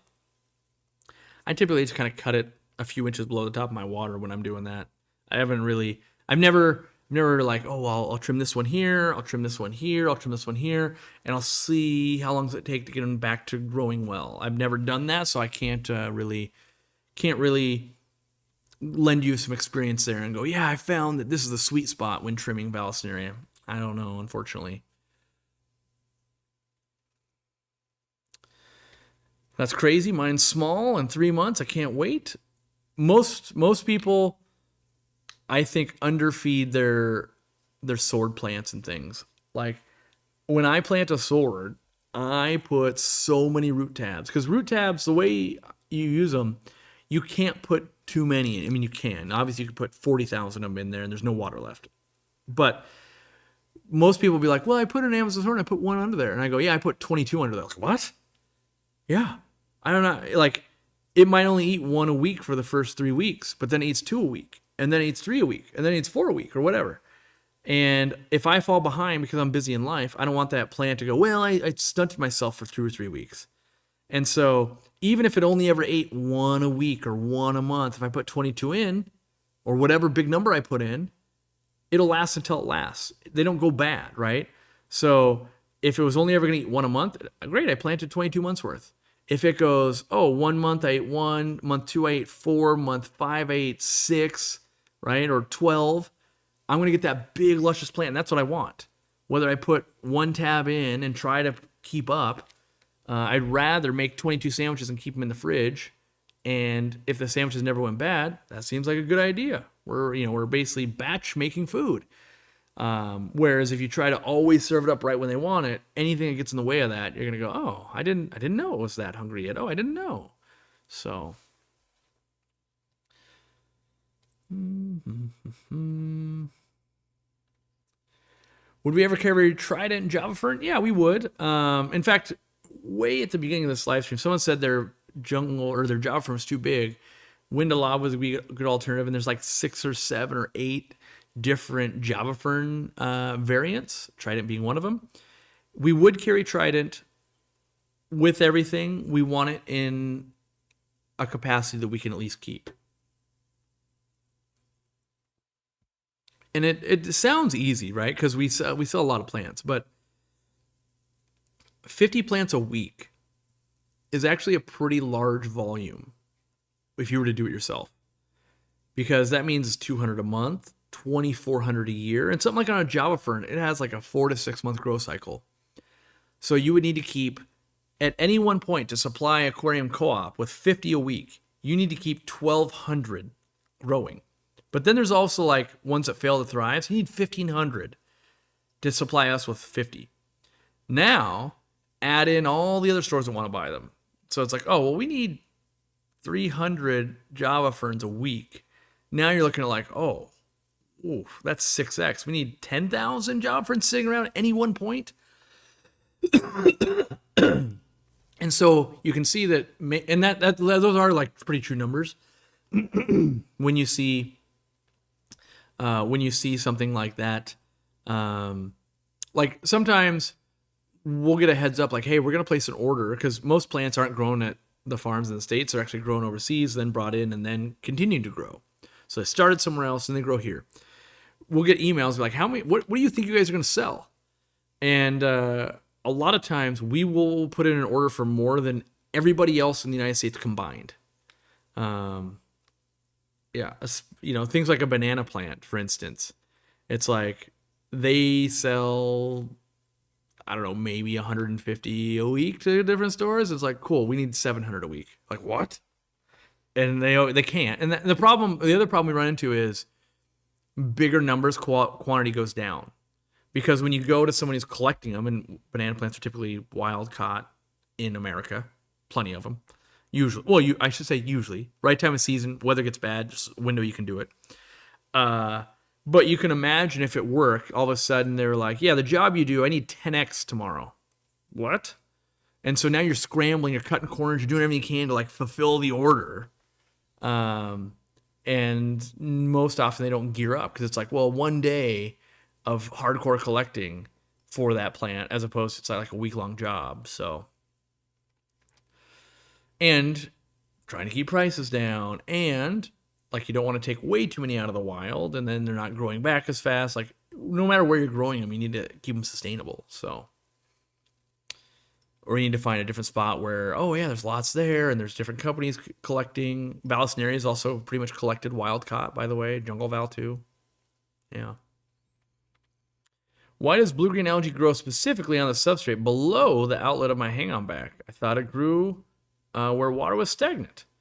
So this is, if you've been watching for the last 30 minutes, this is exactly where someone else had blue-green algae in their tanks, and then they figured out that it was stagnant water that was their problem. They fixed that, and it fixed their blue-green algae.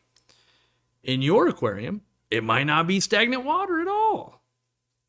So that's the thing, is when it comes to green spot algae, when it comes to any algae really, lots of people claim they know the exact thing that causes it and fixes it. I maintain, if it was that easy, every fish store would know it. Every farm would know it. We would instantly go, hey, yeah, you don't want blue-green algae? Put a power head in there. Increase flow. There wouldn't be products to get rid of it. But because, like, and you can see blue-green algae break out in tanks that are like a damn tornado. And you're like, well, clearly it's not flow. It would be impossible for it to be a flow issue there. Usually, the only thing you can really say is it's not in balance, right? Same thing. Any illness for like a human, like what causes cancer? Like, well, anything if you're in the state of California, smoking could cause cancer, stuff in your water, stuff in the air, could be genetic, could be this, could be that. Like, you could try and avoid all that and just not exist, right? Or when you do get cancer, it's like, all right, well, we're going to take our best educated guesses. I found that this worked with, I think, this cancer. Sounds to me like you had this going on. You smoked for 30 years. We're going to focus on trying to make your lungs stronger and this and that. And that's what algae is, really. It's like, well, a lot, basically algae happens when your tank is not really rocking and rolling. What is the cause of that? Could be temperature, could be nutrients, could be flow, could be it's been set up for 11 and a half minutes, could be neglected for 4 years, could be sitting in direct sunlight, could be saltwater intrusion into your well, could be something new in your well, could be something new in your water, could be a different food you're feeding, could be you're on vacation, someone else is feeding and they fed differently. There's 100 million different reasons. We get to play detective. Usually it's a lot easier to go, I'm not exactly sure. Like, I don't know exactly what caused that algae, but I could spend the next 10 years trying to figure it out, or I could use hydrogen peroxide or an animal to eat it and fix it in 3 days. Which one makes more sense? Dedicating your life to fixing it or spending 3 days? I think we all go, yeah, spending 3 days. So we don't really find out true causes. And I would say bad flow can cause blue-green algae, but so can like 40 other things. So I don't recommend going with one silver bullet. Now, if you were to come to me and said, I got blue-green algae, I neglected the tank, and I think it might be flow, and I wasn't dosing fertilizer, and I kept the light on for 3 weeks straight while I was on vacation because that was a mistake, and this is going on, and this is going on. I'm not gonna say, oh, don't change your water flow pattern or anything. Like, no, that makes sense, but why not make sure our flow is good? And you're like right here in your statement, your flow sounds good. It's right underneath the thing. So flow, you're like, yeah, increase flow, do this, do that, do a water change, get back to your normal routine. Yeah, if it doesn't go away in a week or two, let's go ahead and use some antibiotics to get rid of it. Blue-green algae breaks out in rivers sometimes too, usually over the summer where I live, and the river flow decreases. Yeah. But you can also get it in fast-flowing waters too. You can literally get it, I've literally had it growing on the outlet of a filter, like on the hang-on back.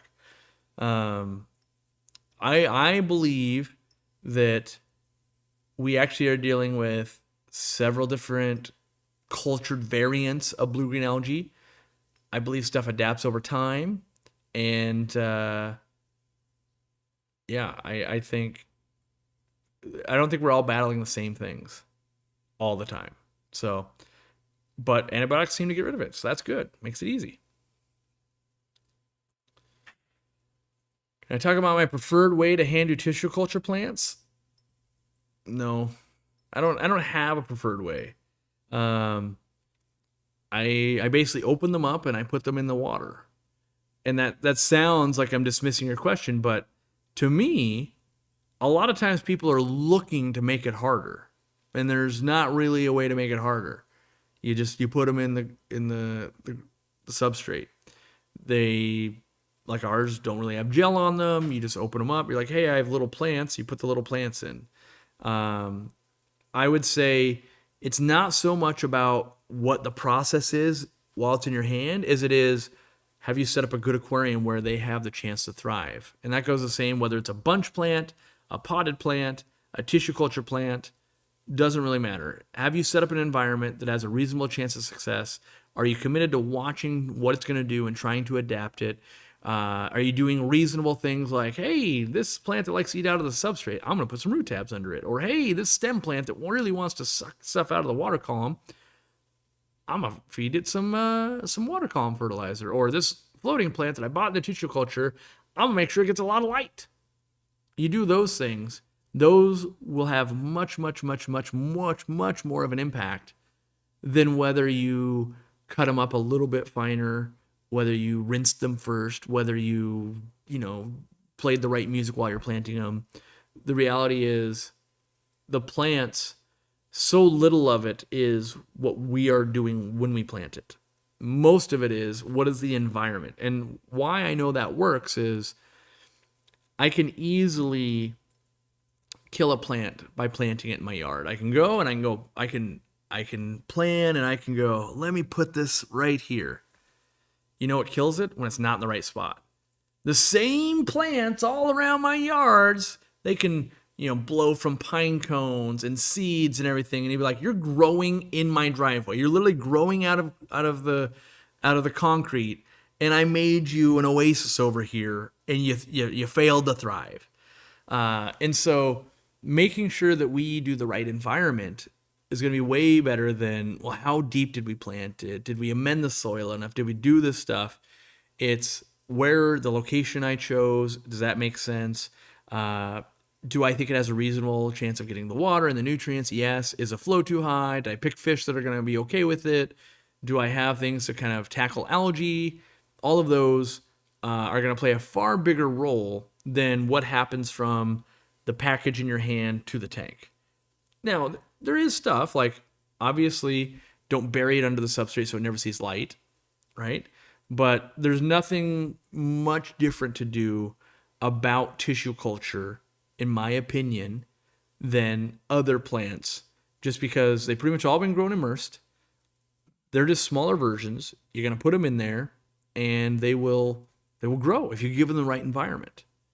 No matter, I could try everything I could try before I plant them. It won't have as much of an impact as where I'm planting them. Does it have what it wants? So, yeah, but that being said, I do like tissue culture plants because they're easy. You just rip them open, throw them in, boom, done.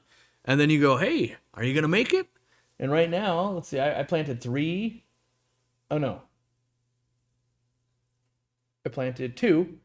But there was enough to have like 3 little groups of them, and they're all thriving over there. Crypnuri, doing good.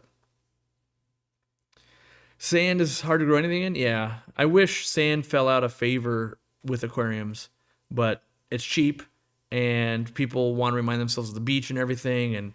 And no, even though I said it a million times, like, when you go to the beach, where are plants not growing? In the sand. When you go back from the beach, like, wherever you get to, like, oh, that's where the grass or the, the non-beaches, the non-sand is. What do you see?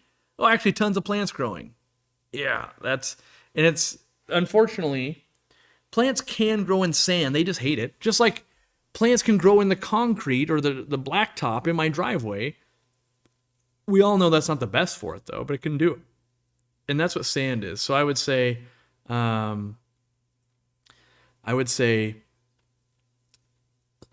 any family member or anything, I'd be like, do you have to have sand? Like, is this make it or break it? Like, it reminds you of Hawaii every day and that's why you're doing it? Okay. But if it wasn't that, I'd be like, just get normal gravel or anything else, really. I don't like sand, especially white sands. Well, okay, that's a good point. I don't like white or black sand. Both of them show way too much debris. White sand reflects too much light. You grow way more algae than if you had black sand. But then you see all the poop and every little thing, every snail shell, every little thing like that.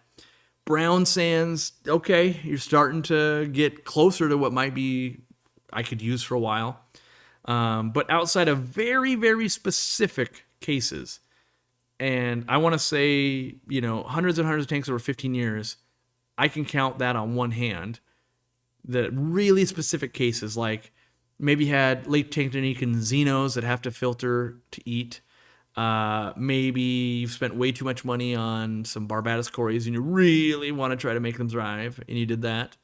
And maybe a couple other ones, but when it comes to, most people are doing it out of either it was cheap or they heard that it was better for Corridoras or better for rams or something like that. And I would argue that while that could be true, that having plants thriving and cleaning the water for you 24/7 is a bigger, better benefit than the sand is.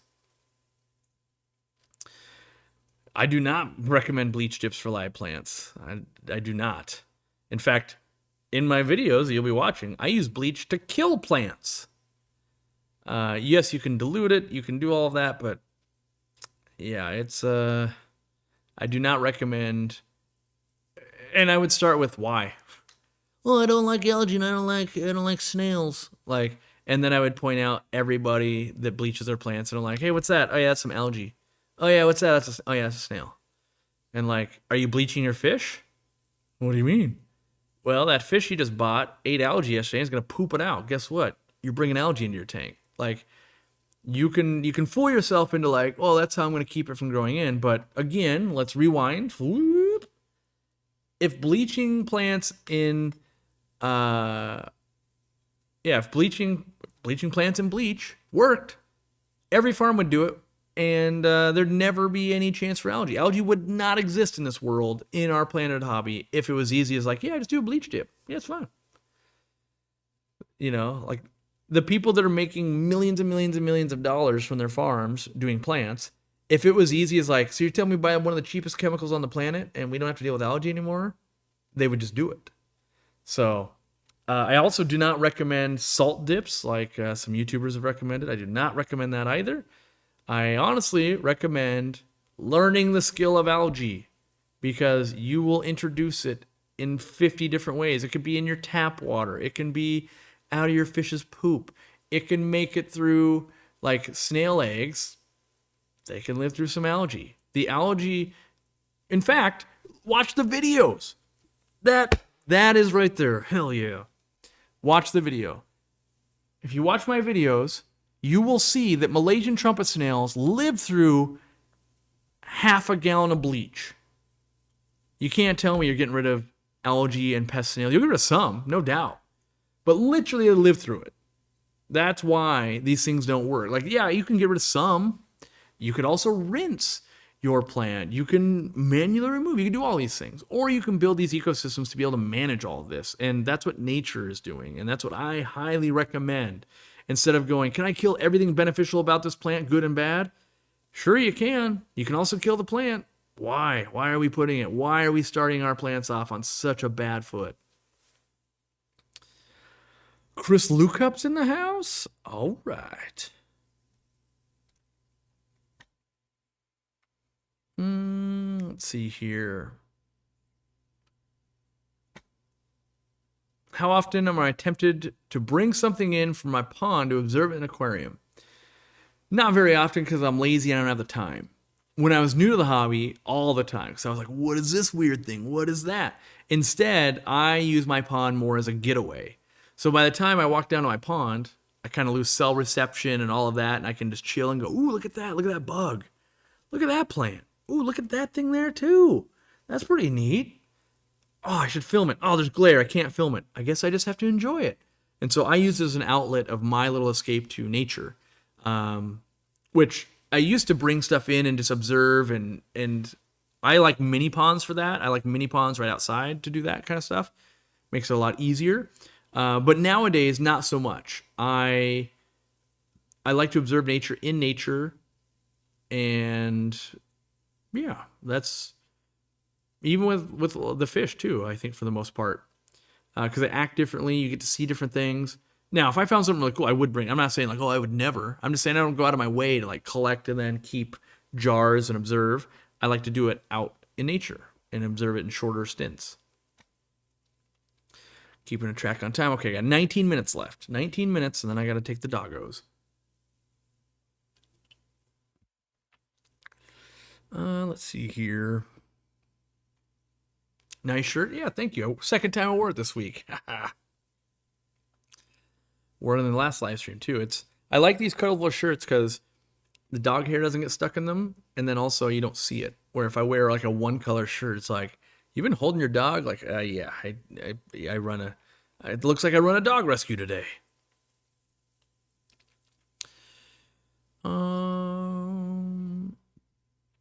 Freshwater tanking. So I'll use you as an example. Comment. So his recent comment was, thank you for everything you do. My comments get looked over a lot, but I just want to say thank you. Yes. Just because I don't read it out loud doesn't mean I didn't read it. I also read the comment a little bit ago. Like, my job is to keep the show going while reading and parsing and just looking what I'm going to talk about next. I also saw that you said, hey, I spent over $3,000. I'm addicted and I love Aquariumcoop. I really, really do appreciate that. And just because I don't say it out loud right now doesn't mean I didn't see it earlier. And it doesn't mean that I don't watch these back and read all these comments. It's my job to learn about you guys.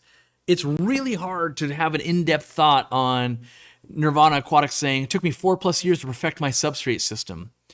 To really, for me, my brain to really digest and think about that. And like, yeah, how's my substrate changed over the time?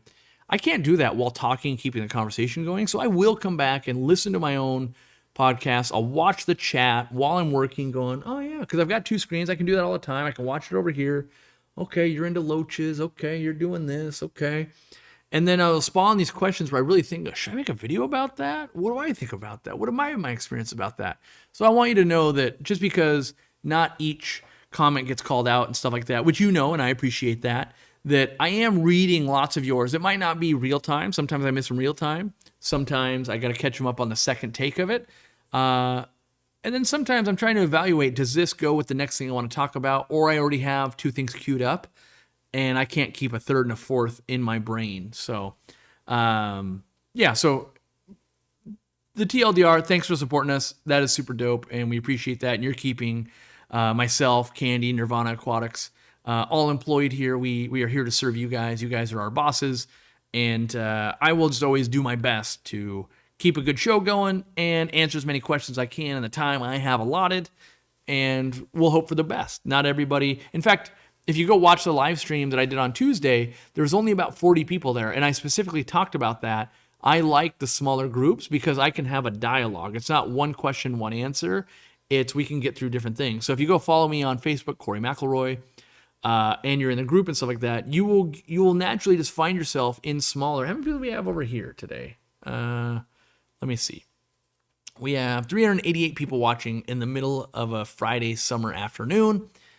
And in the winters, those are more like 1,000, 1,200 people. It gets more difficult, but you get under 100 people, and now we can actually have a dialogue and have more back and forth than one-ofs. And I do believe that builds a better connection between both parties, right? I learn who you are more, you learn about me more, and there's less of that distance. I'm just listening in the background what Corey's saying, and more like, hey, he's talking to me. We're figuring out my problem. And you get a couple of those, and yeah, you will support us for a long time just because like, hey, that guy actually does care. It's just I can't show that I care that much to thousands of people at the same time. It's an impossible task. But I do, anyone that would be around me knows, like, Corey, sun up to sundown, is just helping people, whether it's one-on-one comments in Facebook group, the forum, YouTube comments, doing a live stream, doing a video, making a product better, in an email. I just put all the time I've got into it. And if that's good enough for a lot of you guys, sometimes people is like, you never do the thing I want you to do. It's like, yeah, I don't know. I can't find the time. Maybe I will become a better person. Maybe I'll make my workflow better, and we'll take it one day at a time. So as soon as you ship internationally, I will buy all your stuff. Yeah, it's a big, we gotta recoup money. The retail store expansion plus the move has put a wallop on finances. If there was ever a time for me to do a GoFundMe or ask you guys to buy from us, that time is right now in the middle of this slow summer. You've been thinking about buying this or that thing. This month would be awesome if you did it. We'll take your money other months too, but it makes slow months, leveling it out, lower stress levels for everybody. Like, okay, yeah, sales are coming in, good. Obviously people with family. It's the day after 4th of July and all that kind of stuff. So sales even today are down a little bit. Let me see. Sales are down today. Let's take a look right here. We're down 11% from yesterday, right? And it's not game ending, right? It's a lot better when, hey, sales are up. All right, it's Friday. People got paid. We're doing stuff. We're hanging out. So yeah, if you're thinking about buying something, today would be a great day. If you're saving up, I totally get that. And maybe your business or your work or whatever is slow as well. You're in the same boat as we are. I understand. I have lost my way. I gotta find my chat. All right, okay, chat's coming back. It's back. I alt-tabbed to look at sales instead. That was a bad move. I just passed 3 years. Cheers. Good on you, Mike Casey. I wish I could do like gifts in real time. I just want to do the Ron Swanson, like, just a nod, like, good on you. Thank you. Glad it is placed in order. Well, thank you. I appreciate that. Corey, do you recommend Ultimate versus Prime? Neither. If you were to say, what dechlorinator should you buy? Of course it's over there. It's literally right over there. Complete. I would buy Complete. And in X amount of months when we launch our dechlorinator, my answer will be our dechlorinator. And you'll be like, why? How's yours better? And I'll say, it's not any better. Not better at all. It is a dechlorinator. It's slightly better for your money. It is not better, though. It is better for your money, but not better. I know that seems like I'm saying the same thing, but at a certain point, very, very basic things, they just are. I can give you, like, freeze-dried tubifex worms, for instance. I can't really re-engineer the wheel on a tubifex worm. I can give you more for your money, though. And that's what the Aquariumcoop dechlorinator will be that. Now, we will have a better dosing cap. We will make it dosing per 10 gallons. But at the end of the day, the liquid in the bottle, it's the same.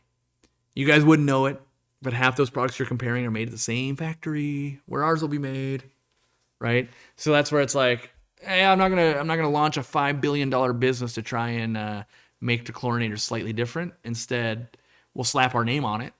It's actually gonna have the Corey seal of approval, and you'll get a little bit better value for your money. But it's a pretty commodity product, so it's not going to be like, oh, it's you get 10 times as much for your money. Like, well, that's a pretty slim margin to begin with. But we can at least go, hey, our stuff, we're sourcing our stuff. We're all using the same stuff. We can guarantee it works, all that. It'll be, and the one benefit I really think that we will provide won't even be to you. So that sucks. But it'll be to the stores. Because we will sell it to the stores for the same price, whether you're a giant mega corporation store. Well, we don't sell to mega corporation, but like you do $10 million in business in that retail store, or you do $10 a year. And that's been our dedication. We don't reward. There's no quantity price breaks, right? So if your local store buys 5 of these a week or a year or a month, it's the same price as a store that buys 500 of these a week, a month, or a year.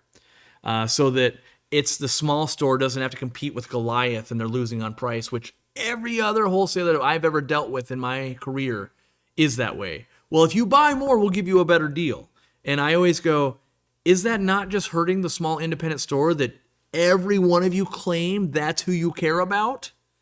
If anything, you should do the opposite. Give the deals to the people that are just getting started and lay off the deals they're spending a lot, which I realize that's counter to business, but maybe you can do what we do. And no matter if you are a giant store or a small store, you pay the same price. You pay the same price no matter who you are. And I think that's an important thing. So you guys can help support that, and it'll help support the stores, because you wouldn't know it, but even if both bottles of product of like CCAM Prime, let's say it's $20 per bottle, whether it's at Petco, Amazon, independent store 1, independent store 2, they all paid a different price for it. And what you wouldn't know is like, I'll tell you, without, like, if I go to the nation's biggest, that might, hold on. Let me see if that's going to get me in trouble. Probably not, because I think it'll help more than it'll hurt. If I go to the nation's, I won't tell you which wholesaler. If I go to the nation's biggest wholesaler, that we do buy products from, not this product though, I will say that. We buy from a different one. We've worked out a better deal. Let me type in Prime here. It's actually very common that it is cheaper for me to buy a product on Amazon than it is to buy it from a wholesaler, which is real dumb as a small store. I'm trying to find I want to find a 500 milliliter bottle of Prime. That's what I'm looking for here. And right now, their system is terrible. So when you type in Prime, you're looking at dog bones and other crap right here. All right. Okay, that's not as bad as I thought, but let's see what Amazon is. Wait for it. Amazon. CCAM Prime. CCAM Prime. All right. And then we'll go to my store and look up CCAM Prime. All right. So here's the dealio. This one's actually a fairly decent example. So 500 milliliters of Prime, if you buy in quantity, which we typically do. Let's see. Where is the stupid price? So the list price. I'm worried that I'm going to get someone in trouble, so I'm not going to do this. Which is, I realize it's going to look like a cop out. I'm going to use coded language, and you're going to go, oh, he's talking about Prime. Let's say this can of Diet Coke here, right? The list price. Okay, let me get the chat back here. Come on, chat. There we go. Wait. Yes, this is current chat. This can of Diet Coke, the list price, which means if I don't negotiate with the wholesaler, is $18. It is for sale on my website for $19.99, and it's for sale on Amazon for $20.94. By the way, we're $1 cheaper than Amazon for Prime, just FYI. Wait, hold on. There's another listing. I take that back. There's another listing that's actually 50 cents cheaper than us. So one listing is $1 more expensive, but then two to the right is actually 49 cents cheaper. So you'd save money if you're a member, I guess. Anyway, But if you negotiate, depending on how much can you spend $500,000 with that wholesaler this year? You might, instead of paying $18, you get it for $12 or $13, right? And you sell it for $20. So you're making $7. You don't double your money. You still got to pay an employee to sell it. You still got to pay the rent on the place, and you got to pay the credit card fee and all that. But if you were a small store, you might be paying $16 or $18. And now even though you're all selling it at $20, let's say, some stores aren't making any money or making very little money. And so that's why we go out of our way that, like, no matter who you are, you will make the same money. Independent store 1, independent store 2, big store over here, little store over there.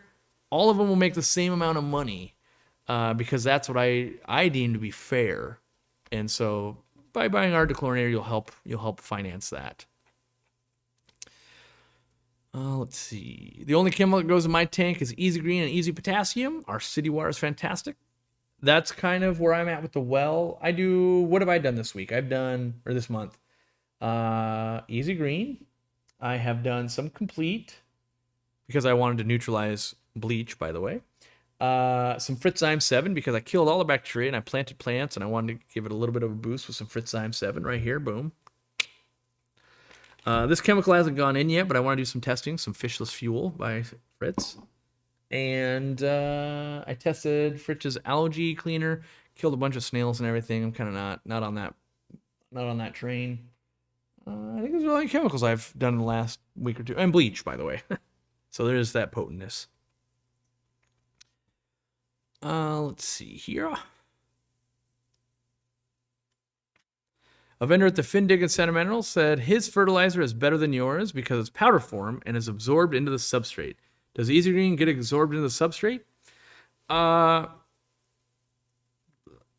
would need more info to quantify that.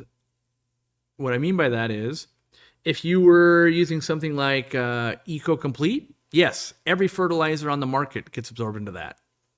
Anything with a high cation factor will get absorbed in.